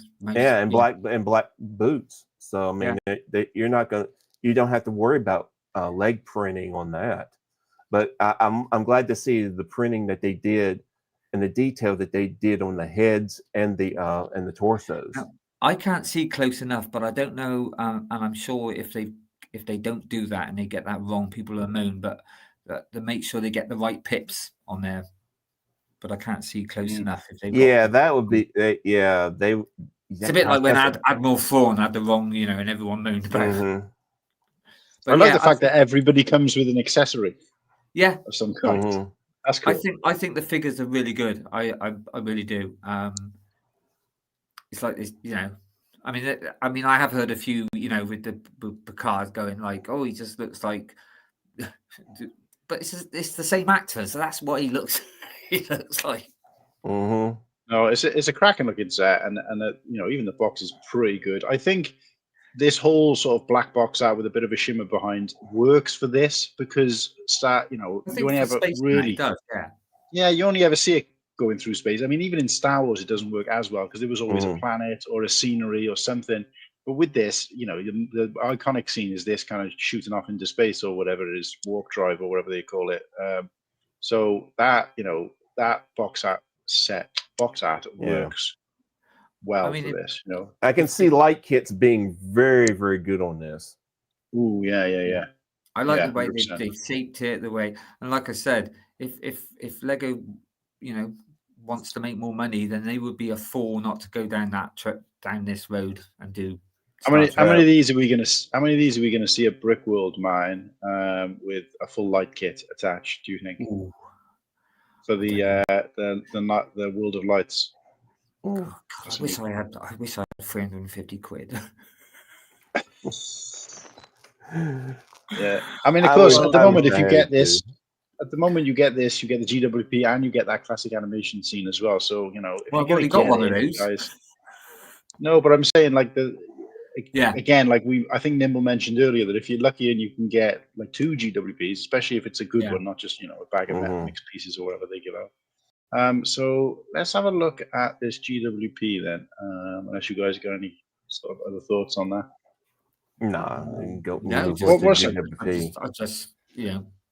I just think it's just a really nice set, to be honest, and a real How would I find it?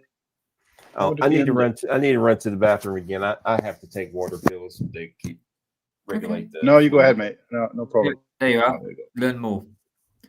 Sorry, have a little pause. Yeah, the way they've dressed up this this page is pretty cool as well. The way they've done this, put a lot of effort into this launch. Do you know what? Fair play to you, Mine, for letting us talk about this because I know it's not one of your. But as you can see, I'm quite excited about it, to be honest. If I've been honest, if there was anything else But then you're looking at it more as the set, though, aren't you? Not really what it's. Yeah, it does look good. Like it does look really good, even though I don't know the reference material. It just looks good without. If I landed on the planet today, I think it looks good. Even in the programs, I've never really liked the shuttles, though. I always thought they were a bit bulky and a bit weird looking, but it looks quite nice in Lego form. This is cute. I'm wondering if she can. I mean, are these pictures bigger than the other ones I brought up? It's hard to say, isn't it? She ended up in Battlestar Galactica as well. Oh, she was a nasty piece of work in that. What is she? Is that linked to the same thing? What Battlestar? No. So because I built a Battlestar Galactica ship, Mock. That's a whole other. Let's not even go down that road. And I've never seen that either, but I just saw a mock and I thought the ship looked good. The wings go out to like around and to a point. Right. It's here somewhere. I just can't bother digging out, but I don't know what it's called. It looks like a fang fighter type thing. But yeah, she was quite a big thing in Star Ensign Row. And I'm telling you now, that is why people are going to be buying this. But even to be honest with you, right? Let me just spitball here for a second. If this didn't have a minifig with it and this was just the build, I still think it's good value. Yeah. Good. Don't get me wrong, but I'm just saying that they knew what they were doing when they put her in. Oh yeah. So this is an example of Lego doing a GWP right, because not only is it good, it looks good, well done. It's got some detail. You said earlier what other figures would have and a been, good figure. You said what other figures would have been. Now, if she wasn't in there here, I would have said her because she is But it doesn't mean she does. She does. But it doesn't mean it's not like it's not like the Death Star. If you don't get this, it's not like you. It's not the end of the world. No. Okay, so I got another question, and this is about the. I mean, I didn't see it in the picture, so I'm assuming not. But you can't put the figures anywhere in that ship. That's just purely a display ship. The other one. The other one's display. Yeah, it's like a mini scale. Yeah. This one you can. Yeah, that one looks really cool. It really does. Oh, they seem together. So, like you said, that little tiny ship you can see on the top, that's what this is. Yeah. I worked that out. Yeah, but I mean, I'm looking at the picture on the box though, and I mean, this looks great. I mean, maybe it's just the way they put the picture on here, but even that picture, you could it's clear, very, very accurate to this picture. As best you could do, at least in that scale. But no, I really like this. I mean, I think I might part this ship out, and of course, I won't have the stickers because I won't need to. I thought you were going to say something else then. I thought you were going to say, do you know what? I might go back and watch Star Trek.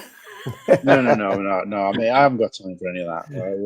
Christ, I barely got time to watch Star Wars. But what I'm saying is, I don't need these stickers because obviously they're relevant to the ship. But I like the idea of parting this out, and maybe changing the colors and having this as a little kind of Star Wars type ship. That's the kind of thing I like doing. Is just playing around with other people's ideas a little bit, and I think this looks good. As a ship, it looks good. It looks quite solid as well. It's a shame we don't do any better pictures of like the I'm inside assuming most or of whatever. those things are stickers, though. I would have thought. Well, that's what I was trying to work out. I mean, I don't think I've ever seen them print on this part of that triangle piece. I've seen them print on this part, but not that part. So that would be a first. Yeah. Let's have a look. See if we can see any better. Thing is that, I mean, if that wasn't a GWP and they brought it out as a little set, that would sell very well. Oh yeah. Yeah. That's what it means. 261 pieces. I mean, that's a good use of. You can have small sets really good Star Trek as well. You can have, That's a really good use of 261 pieces, I must say. Yes. Yeah. But she even looks like it. Did they even have on her face the printing of like the little nose ridges? Yes, they have. Yes. Man, they went all out. I mean, I saw the earring. Is it a Bajoran? Is that what they're? Yeah, she's Bajoran. Yeah. Oh, you can't really see it well, but they are, honestly. She's got the little ridges in between. Wow, they went all out. They went all out. And is this? I don't recognize this hairpiece either. Is that an exclusive hairpiece? I don't know. I think it might be. But you see a picture of her, mate, and her hair looks like that as well. It's like, fair play. Yeah, they've done well. This is. I know the head. I know the actual head is exclusive because it has the ear ring jewelry thing on her. Have they got that printed on her head? Mm-hmm. I was going to mention that. That's awesome. Then she's got that as well because they wear the special. You can kind of see it in that picture right there from that angle. Oh yes. Yeah. Mm-hmm. Yeah. Whatever. Okay. So look, hats off to Lego. They've done this set, the figures, the launch, the GWP, the box art. This is a home run all around. This one is, and that's from someone who doesn't like Star Trek, So, like I said, when this first was announced and people were going, "Oh, it's not that popular; it won't do any good," I was like, "No, you're joking. It's massive. It's. I mean, even it makes me laugh. Even Brent on ACOM said, "What's a phaser?" He didn't know what a phaser. This is an established. This is just a whole established universe that really can make Lego a lot of money if they go with it. A lot of money. Because, like I said, it's massive, mate. It's not just like you said. Oh, well, perhaps they couldn't do any more, with those characters. Well, they just move on to the other series or to the other franchise. The other. There's so many. I could list them all, but I can't be bothered. Yeah, but it's. I would love a Romulan bird of prey. Yep, see, I would too. I would too. I would, but I would prefer a Klingon bird of prey. Yeah, right. Personally. Yeah. This is what I was going to say next. This spurred me on, and I'm sorry if we missed any comments while we were looking at that, guys. Sorry, so, I've been on widescreen. Yeah. No, you guys carry on talking. I'm going to go through them because I was just going to say, what do you guys on screen want to see next? What's your kind of blue sky? What would you like to see next from this, this IP? Me, chat. From us. Well, chat as well. Yeah, chat. Let us know in the chat. But you guys on screen, yeah. Okay. Me personally, because I am so partial to his character, I would love to see a Defiant or something to do with DS9 because I loved Captain Sisko. I did. I love Benjamin Sisko. Yeah, from DS9. Yep. Yeah. Wait a sec. Oh, we didn't see the. What was the Easter egg? What was that? It's something in the GWP. It's something in the shuttle. I guess it's on the sensors. It's showing a Romulan warbird or something like that. Wait a second. Yeah, it might be like a little picture, is it, or something like that? So,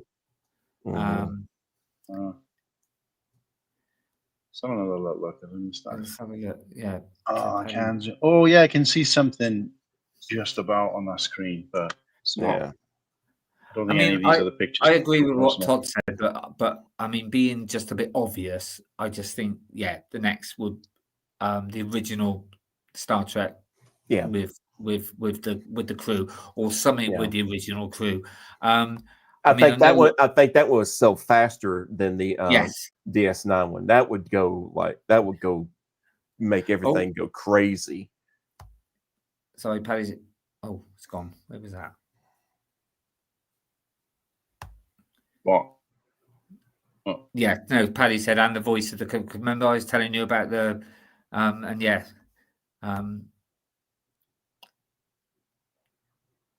Oh yeah, right. That's because I said it as well. Yeah, the what was the name? Deanna Troy's mum was also the voice of the computer as well. But yeah, she was the real wife of Gene Roddenberry. There's I just got to chuck this in, just because it's one of my favourite shows, and I actually had a picture with one of the crew that cast the other day. Somebody's mentioned spaceships like, where's it gone? Like cats, Red Dwarf. I don't know. You might not know Red Dwarf, Todd. Do you? I do. I used to watch it. I used to watch reruns of it on PBS. When I was working nights. Right. At my job. I had a picture with I used to watch it with Lister the other day with Craig Charles. I had a picture. Yeah, someone else loved me some Red Dwarf. Yeah, but anyway, amazingly, I also was watching EastEnders back in the day too at night. Now this is where it gets complicated. I was by myself. Yeah, Todd. This is where it gets complicated. My favorite villain is Tasha Yar's evil half Romulan daughter. Yeah, blimey, let's look. That's complicated. Yeah. She also said Pink Wheels also said I think he has a tricorder. That's probably what it is. Yeah. Talking about Worf. Yeah. Right. The Borg cube. That would be, but I think if they brought out the Borg cube, they'd only do a slice of it. Thing is, the Borg cube would be great if they, but it would have to be like a MIDI scale because to do all the detail and stuff. They couldn't really do a play version of it. Can you imagine that the figures though? They could have have different Borg figures, and then they could have the Borg Queen. Yes. Oh, the ball queen. Yes. Mhm. You could actually do that as a whole little on its own. Mhm. But yeah, there you go, Martin. I just thought of something as well when you've gone about other things with Star Trek. And I just said then, like a Borg and mini, so you could do like what they do with the Star Wars MIDI scales. They could do all the ships in MIDI scale as well. Mhm. Wow, yeah, that'd be cool. They could do so many in that. Blimey, that would just. And like I said, they could. There's so many different types of diorama type scene things that they could do too. I mean, Yes. I mean, really and truly, it's just as much as you would find with Star Wars. I mean, this. Oh yeah, Barkley, Chief O'Brien. Come on, you got they. Chief O'Brien, yes. Oh man, I wish he was in that in that lineup. Martin, Engineer Barkley, right? He's oh god, what was his name for the A-Team? The idiot one. Murdoch. Yeah. Murdoch. Howling Mad Murdoch, yeah. Yeah. Mm-hmm. There you go. I think we've mentioned this as well. A play scale bridge for the original series would work very well. The original and the new. Yeah, that's a good point. Yeah, that was like you could do the bridge. I mean, the thing is with Star Trek, like you said, there's lots of things you could do, like you said, with dioramas and things like that. But I think the main thing that people do think first of all is all the ships. There's so many they could do. And like I said, if you didn't want to buy and get all the big ones, they could just do a massive theme of just the mini scale, like you do with Star Wars, and they would sell like hotcakes. I reckon. No, you're right. And there'd be so many you could do. Absolutely, even little niche ones and stuff. You know, I mean, they've done it with Star Wars, haven't they? With the acclimator. Yeah, I can't say it properly. And things like that. So yeah, they could. If Lego, you know, if they think properly, they could actually make a fortune out of this theme. But yes, but that remains to be seen what they're going to do with it. Yeah. Somebody said jokingly the other day, it's like, well, perhaps they should put Star Wars on hold for a couple of years and just bring out loads of Star Trek sets. Look at Ryan's face. I don't agree with that. No, I don't agree with that. I said somebody was. But joking. It would probably help. It probably would help my wallet a little bit to have a little bit of a break for a couple of years, if I'm honest. But yeah, and I look again. I'm just happy to see other people happy with what they're getting. You know what I mean? I'm not going to go down that road. If they bring it out as a theme, I'm not going to go down that road. But I can see people, especially if like that's what they. You always say that, mate. You always say that, mate. No, I couldn't, mate. I couldn't do that. My God, I'd have to get a 3-bedroom house or something. It's ridiculous. Now, me, if it becomes a long-standing theme, yeah, I'm going down that rabbit hole. Yeah, there you go. I mean, I'm going down that rabbit hole. I won't say that I'll never maybe end up with that Enterprise, but I'm not going to go massively on it. Yeah. Right. Okay. I was going to say, you guys fair play, Todd, seem to have a wealth of knowledge. Yeah, you have a wealth of knowledge. So it's almost, if I liked and knew that much about something, to not buy the Lego set almost seems. It makes a change that I know something about something. To be honest. But I will still stress, even though I know so much about Star Trek, I still prefer Star Wars. Just before anyone starts crying. What would your percentage be then, Todd? I know I asked for me. It depends. I would say it'd be 60-40 in favor of Star Trek. Really? Wow. Yeah. Okay. It would. Okay. It would. You know, if we go down that road, I'll probably say 70-30 to Star Wars, but it might be 65. I don't know, because I like Star Trek, but I just prefer Star Wars. I can't really put it. All I'll say is that if somebody turned around to me and said, if I had to choose one, it would be Star Wars. Yeah. Yeah. I don't want to choose one. Yeah, I like them both. That's the thing. I really like both Star Wars and Star Trek. There who thinks you can like both. Yes, you can. Well, I certainly like both sets.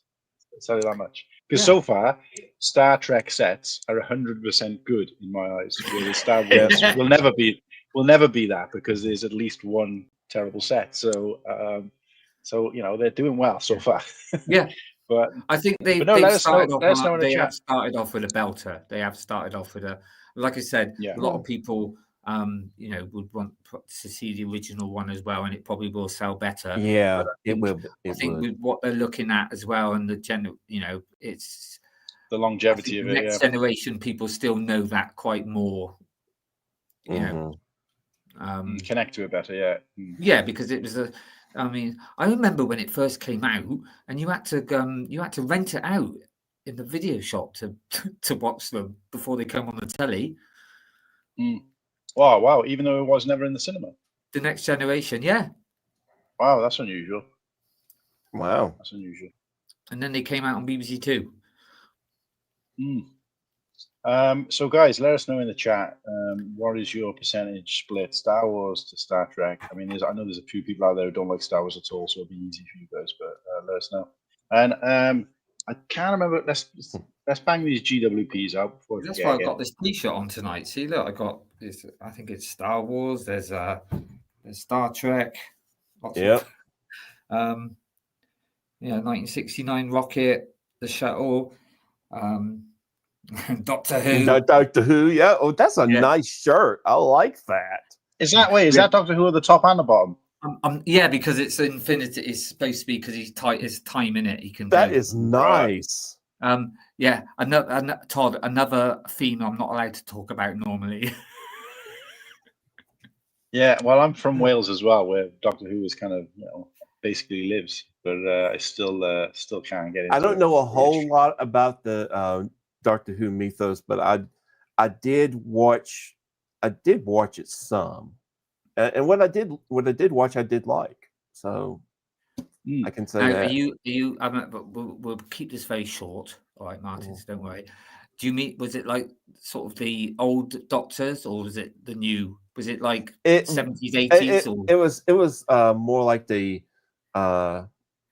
70s, 80s, and right, yeah. So like Tom Baker, John Pertwee. Yeah. That's what I grew up with, but I still like the new one as well. Well, not the recent ones, but David Tennant, Christopher Eccleston, and stuff like that. Yeah. But anyway, moving on, Martin. Don't worry.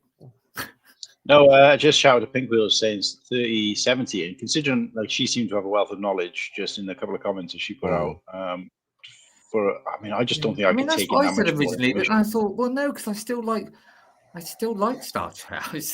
I can't really put it down like that. Like I said, all I'll say is that if I had to choose between the but I don't want to.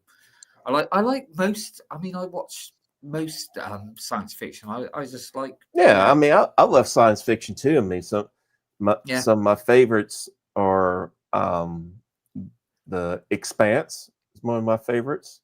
Now that's one I haven't, and I keep saying I'm going to start watching it. That's watch it. That's a good question, actually. We started talking about this on the stream last night, and we never really got into it properly. So I've got an answer for this. I'm just keen, as two other kind of science fiction fans, which is quite unusual. I get just a room full of science fiction fans, and a few in the chat as well. What theme would you like Lego to do? Even if it was just one ship, or one build, whatever.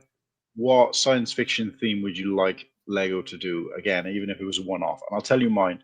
Mine is Interstellar, because I'm a massive fan of the movie Interstellar. It's very, very good. Overall, as an individual standing movie, it's better than all of the other Star Wars movies. But I still like Star Wars as an entire franchise, so it's hard to measure them. But like the robot things, is it SARS and I can't remember the kind of robot things. Like those are cool. I'd like to see them in Lego. The main ship that he, or even some of the scenery. But I don't really know what I'd want to see. Just like, well, for me, this is very hard for me because I couldn't think of one. Yeah, go ahead. You couldn't think of one? No, you got some time, mate. Got one. All right. Tell us a couple then. Yeah. If I could split it into, if it was just a one-off set, then I would go for Red Dwarf with all the characters. All right. All right. As a theme, I'd have to go Doctor Who. But Todd might know this. Some people might know in the chat. I'm sure you won't know it. I'd also like, it'd be a very one-off, and they'd never make it because it's a very niche thing. It's from a film called Silent Running. The ship from that with the 3 droids, Huey, Dewey, and Louie. Ah, yeah, that was what was quite called? sad, actually, the film. I've seen that. Yeah, what's I'm trying to think of the actor's name. The old guy. He's in Hateful Eight. Something Dern in it. Something because he was the bad guy in Bruce Cowboys, Dern. Tom Wayne film. I don't. Bruce, I'm trying to remember. I think I He, remember that. Spoiler, but he has to kind of jettison his own sort of. Yeah, it's his quite a own sad crew. thing. Yeah, and funny enough, there's another one back in the 70s which was quite weird. It's called Dark Star as well. Have you seen that? That's weird. Yeah, I remember that. That's good. Dark Star is just awesome. They got this little alien in it, and it's basically an inflatable ball that looks like a tomato. It's ridiculous. I think the ship from the Last Starfighter as well. I wouldn't mind seeing. Oh, yeah, the Last Starfighter. Now that is a film that people kind of like look at me and go, oh, but that is a film. If they did it properly, I would love them to do a remake. That was I really liked Last Starfighter. Starfighter was great. I loved it. Yeah, and I tell you what else as well. The house made of turtle shells from Enemy Mine. Have you ever seen that with Enemy Mine? Yes. Yeah. Where he spits out the turtle things, and they make like a little like an igloo out of these. That'd be pretty cool. All right. Actually, thinking about it now, Martin, if it was just the one set, then it would be the Red Dwarf, definitely. Red Dwarf. For me, with a GWP, the Space Bug. For my one set, I would want a Battlestar Galactica. Ooh.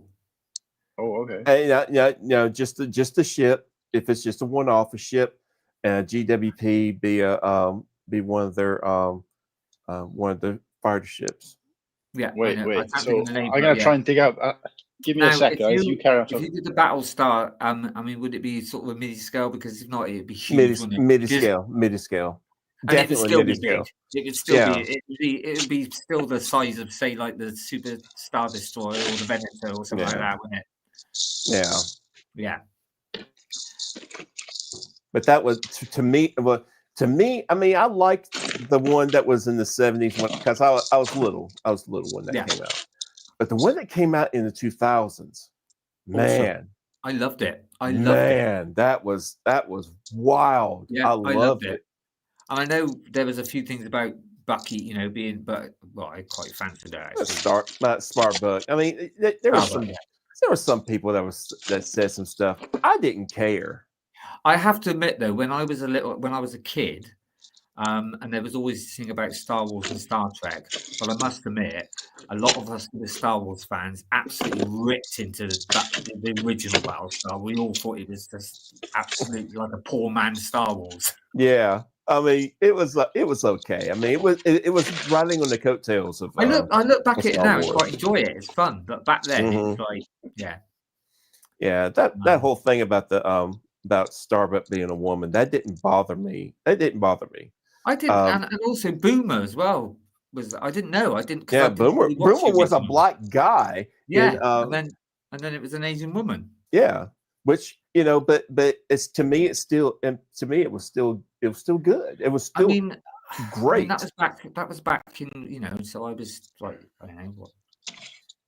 Hey, whatever. And I must admit, I didn't worry about it because I found both of them very pleasing to the eye. Now you are old enough to remember this. Did you play video games a lot? You remember Metroid? Metroid, yeah, I do remember. Do you remember when everybody found out that the main character is really a woman? I think so. Yeah, what you did was you had to play through it play through the game a couple of times, and then the armor came off and you saw that was a woman. I think I do remember that. It was like, whoa, we didn't know that, No. And I mean, and that just goes to show that the generation we grew up in, it was like, so and now it's like, so what if the woman's a lead character, Yes, I had. I didn't care because she could kick butt,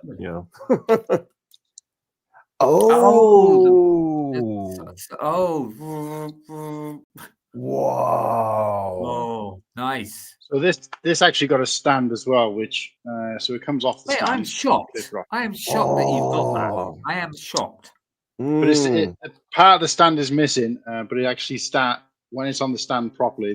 When I find it apart, it sits like that's that. awesome. The bit with the legs looks a bit weird. When you take the legs off, it looks more like how it's Yeah, it's because it's a stand. It's supposed to be part of a stand, but the front is broken off, and the front comes up, and you can pull out like a little flatbed thing like this to put the minifig in. So we kind of have you got a minifig? No, I mean this is a mock. So this is a mock. No, I know right? it's a mock, but you could have got a custom. I'm sure there's custom ones of it. No, I'm not interested in the Battlestar Galactica at all. I've never even seen. I'm really shocked. I just got that.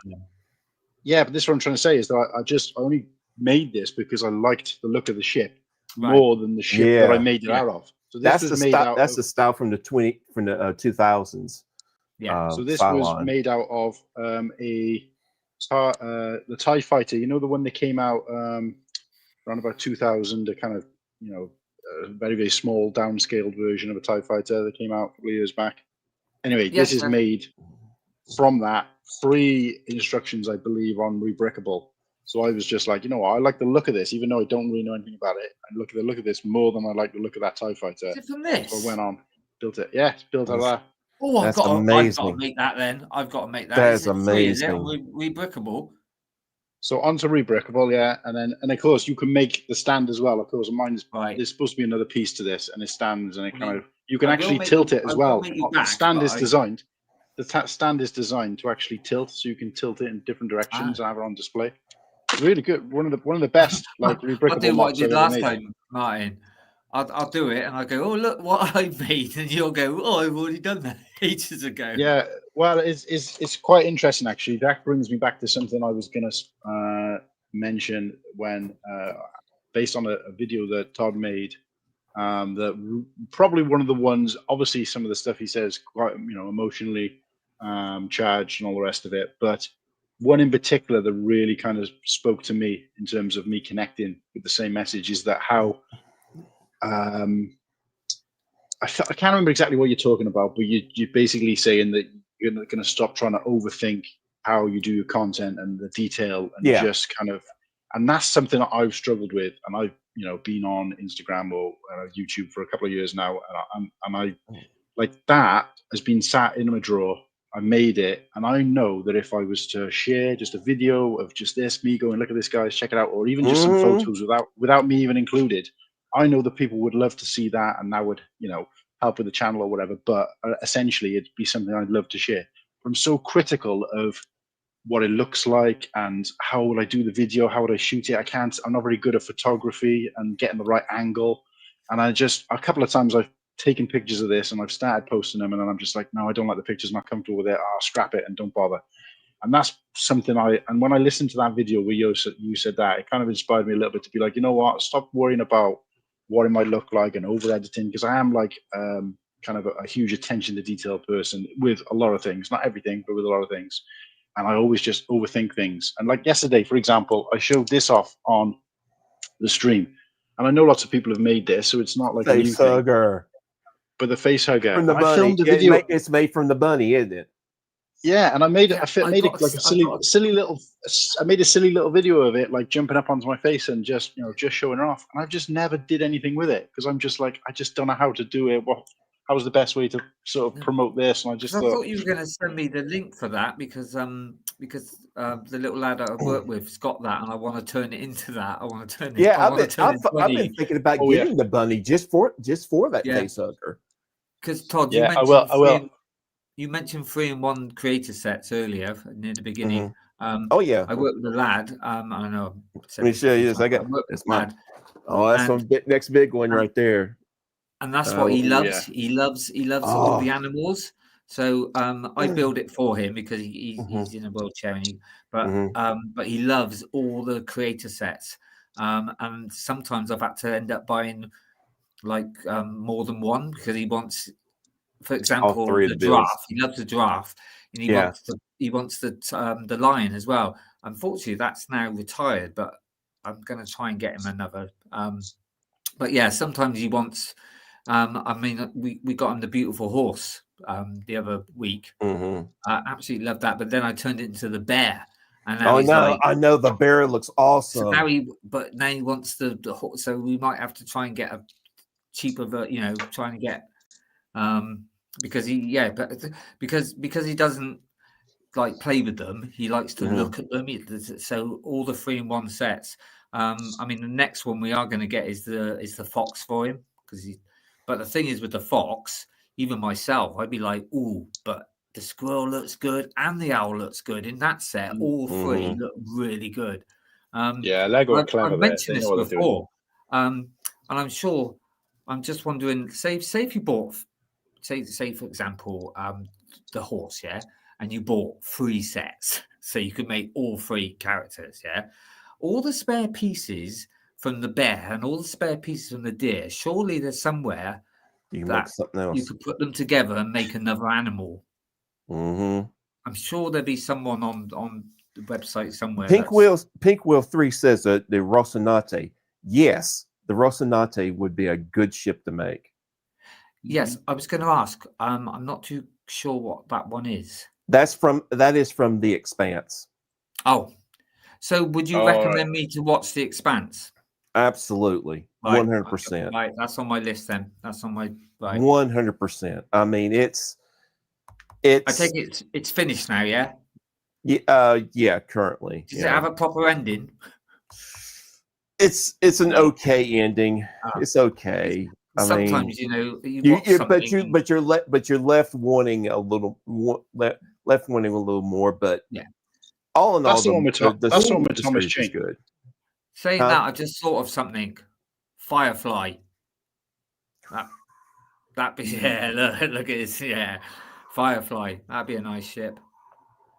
I like this Space Odyssey. You just get the black. What do they call that black thing in Space Odyssey? It's just a big black pillar. The monolith thing. The monolith. That's it. Yeah. I mean, that'd be fairly easy for Lego to make anyway. Yeah. Right. Be extremely easy. Chimpanzees. 95% Star Wars. 5%. You go down the science fiction road. There's so much they could do. I mean, no, I know. I mean, I always like Flight of the Navigator. I always remember Flight of the Navigator as well. I remember watching that. Do you know what happened to him? Yeah, he went to pieces, didn't he, the actor? Yeah. He went to prison for armed robbery. The kid? Yeah. Yes. Yeah. Really?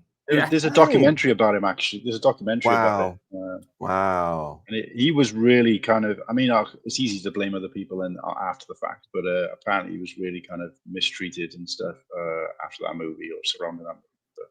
You hear that a lot. I love that movie. I remember taking my cousins to see it, and I just loved it. It's just, Yeah. I do have to tell you about the, as far as sci-fi, have you seen the new E.T. that's coming out? It's the ideas. I mean, it looks so. There's so much brown. But the problem is with ET, and I'm going to sort of steal a little bit from a fellow YouTuber, Hive. Problem is with ET though, he's ugly anyway to start with. Yeah, he's not really. He's pretty. It's not looking, is it? Ribs and all that, it's all a bit, Yeah. I mean, his finger light. Is there a lighter brick in his finger? No, but it has got like a heart, like a glowy glowing. thing. Okay. Oh, yeah. But it looks to me. It just looks like maybe one step above the poop emoji. That's brilliant. But I do love the Megazord, and I really want to get the Megazord, and I really want to get the Downton Abbey one. I want the Downton Abbey. It's like very very British, but I've never watched it. I've not really. Yeah. Me and my wife watched it all the time.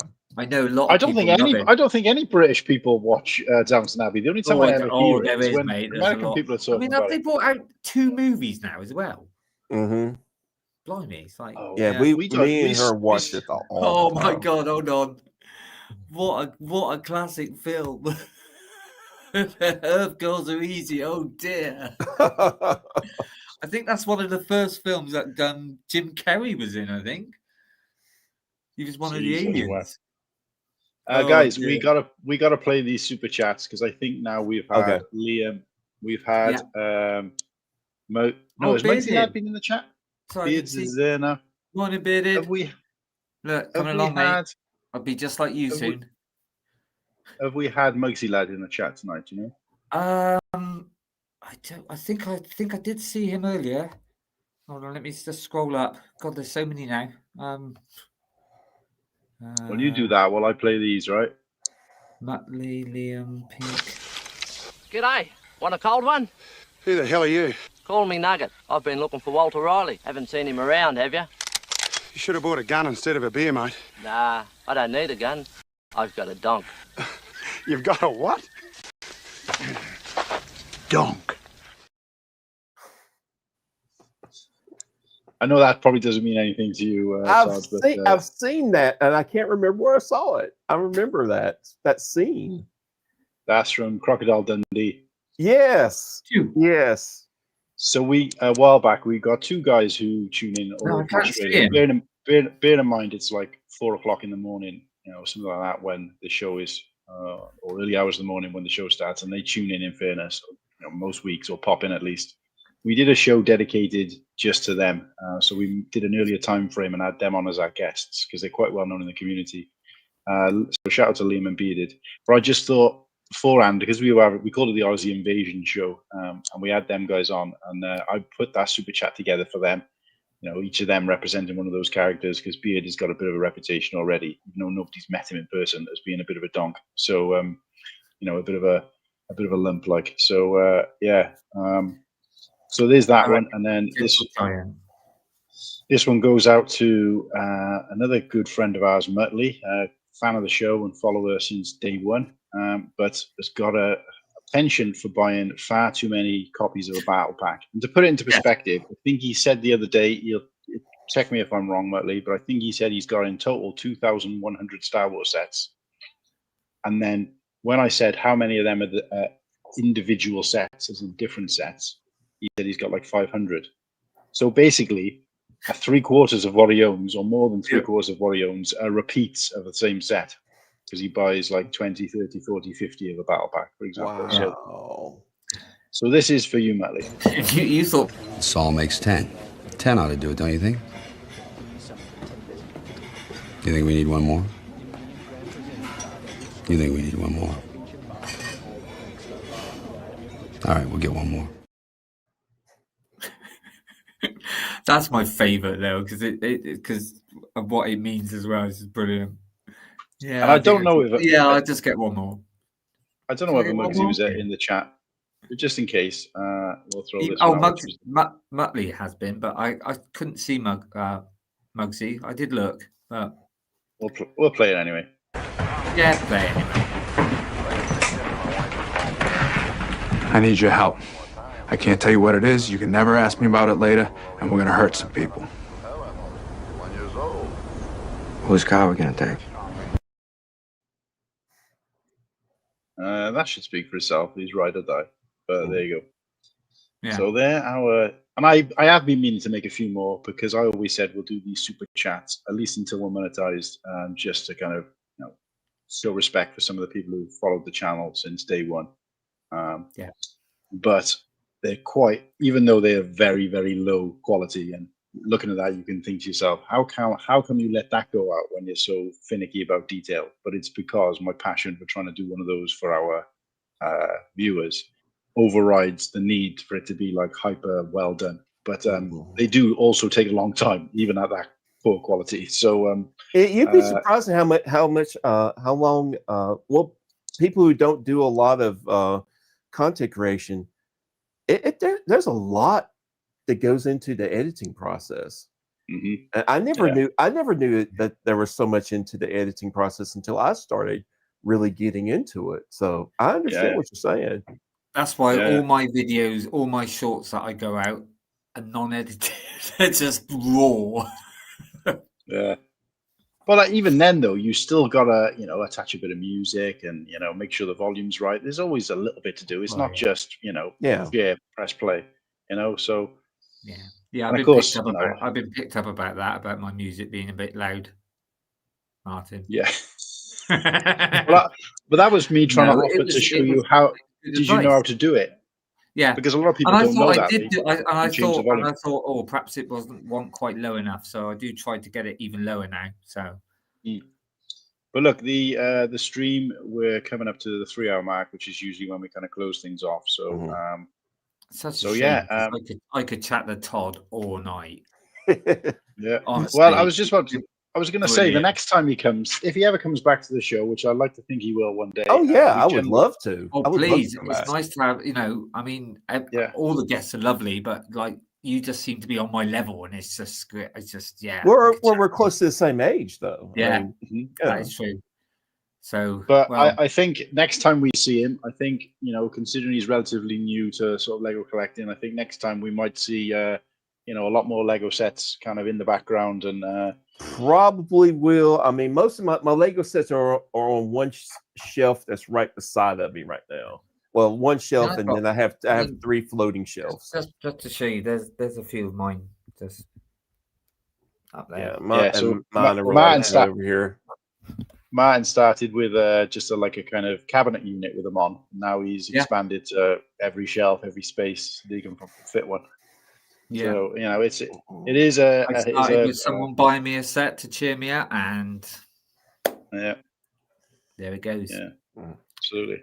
But no, look, guys, appreciate you. And of course, I'll do the plug-in on his behalf. But please go and check out Todd, aka Nappy Buffalo, over on Instagram and also YouTube and TikTok if you've got it. I've only put the links below in the description for Instagram and YouTube because I don't have TikTok, but I'm sure you'll be able to find that in his. I'm also on Facebook, and then if people want to join me on Facebook, that would be really good because I'm monetizing kind of well on Facebook. Right. Okay. Yeah. Well, go and check that out, guys. I'm sure, like I said, if you go to Instagram, the link tree there will take you where you need to go. Please go and do that, and you guys can do that. As soon as the stream finishes, because the description there, they're live links that I put in there, which are not the easiest thing to do. But you click on them and it'll take you straight to there. It's not like you've got to cut and paste it or anything. So, so go and check those out, please. And of course, the same for a host who've been on tonight, and obviously myself. And if you're new to the stream, because I know we did have some of Todd's followers in tonight, if you're new to the stream or you're checking this out on replay, please give us a sub. Please like the stream. Don't forget as well, guys, anybody watching, give it a couple of minutes after we've come off air, and hit the comments, because it really does help out the channel to have some comments after the fact. Great live comments. We've had really reactive and engaging live comments, but nice to get a couple of comments, even if it's just a thumbs up, a little emoji. I don't expect you to review the entire show, but just give us a little comment, and it does help the channel massively to have that engagement post. I just went to follow you, and I already am. Oh, is it? There you go. But no, I don't know what happened the other night, Sarah. But that when I finished that stream, normally it just uploads straight away. But right up until the next day, it still hadn't uploaded. That was really bizarre. I was really worried at one point that it was going to delete itself after 4 hours of streaming. No, sorry. It did work. But no, look, guys. So from myself, Whittakee, from Slurpy, who wasn't available. Our usual, there's 3 of us who make up the original panel. Couldn't make it tonight, and obviously Nimble was able to pop in and hold up the ranks a little bit. So I appreciate you guys. If you're watching Slurpy, you've missed a great show tonight. Exactly. I would like to meet him again. I'm going to meet him next time when I come on. Yeah, absolutely. Yeah. Well, I'm kind of in the process of planning a kind of bigger show for the 66th episode. This is 59. We celebrated 10 next week. Wow. We celebrated 10. We celebrated 50 shows. We celebrated a year of the show, of the channel. And now we're going to be celebrating 66. The reason we're celebrating 66 is because most of us are Star Wars fans, Order 66. But the next big thing after that will be the 100th episode, which, will come around quicker than you think. And for that episode, I'm hoping to try and do like a huge, like all of our previous guests can come on, or come off, and do that kind of thing, because that should be fun. But until that day, Brick Dad Builds, how's it going, mate? I know you're late, but please check it out on replay. Don't forget to like and subscribe, Brick Dad Builds, if you haven't already. But yeah, guys, so please do all those things, and thanks for sharing, and thanks for being in the chat tonight, and appreciate everybody. Thanks and for watching. Yeah, good night. Any parting messages, Todd? Live long and prosper. Awesome. Make We're it not so. gonna be able to do this again. Go on, Martin. Come on. Wait, I don't think I can do it. Yeah, you are. No, yeah, there you go. No, yeah. Oh, was the hand finger out or like that? Like that. Yeah. Like that. Just like, yeah. I do. It's like doing West Side Connection or something. But right, okay, ready? I'll just throw this up for a couple of seconds. Yeah. And then play this.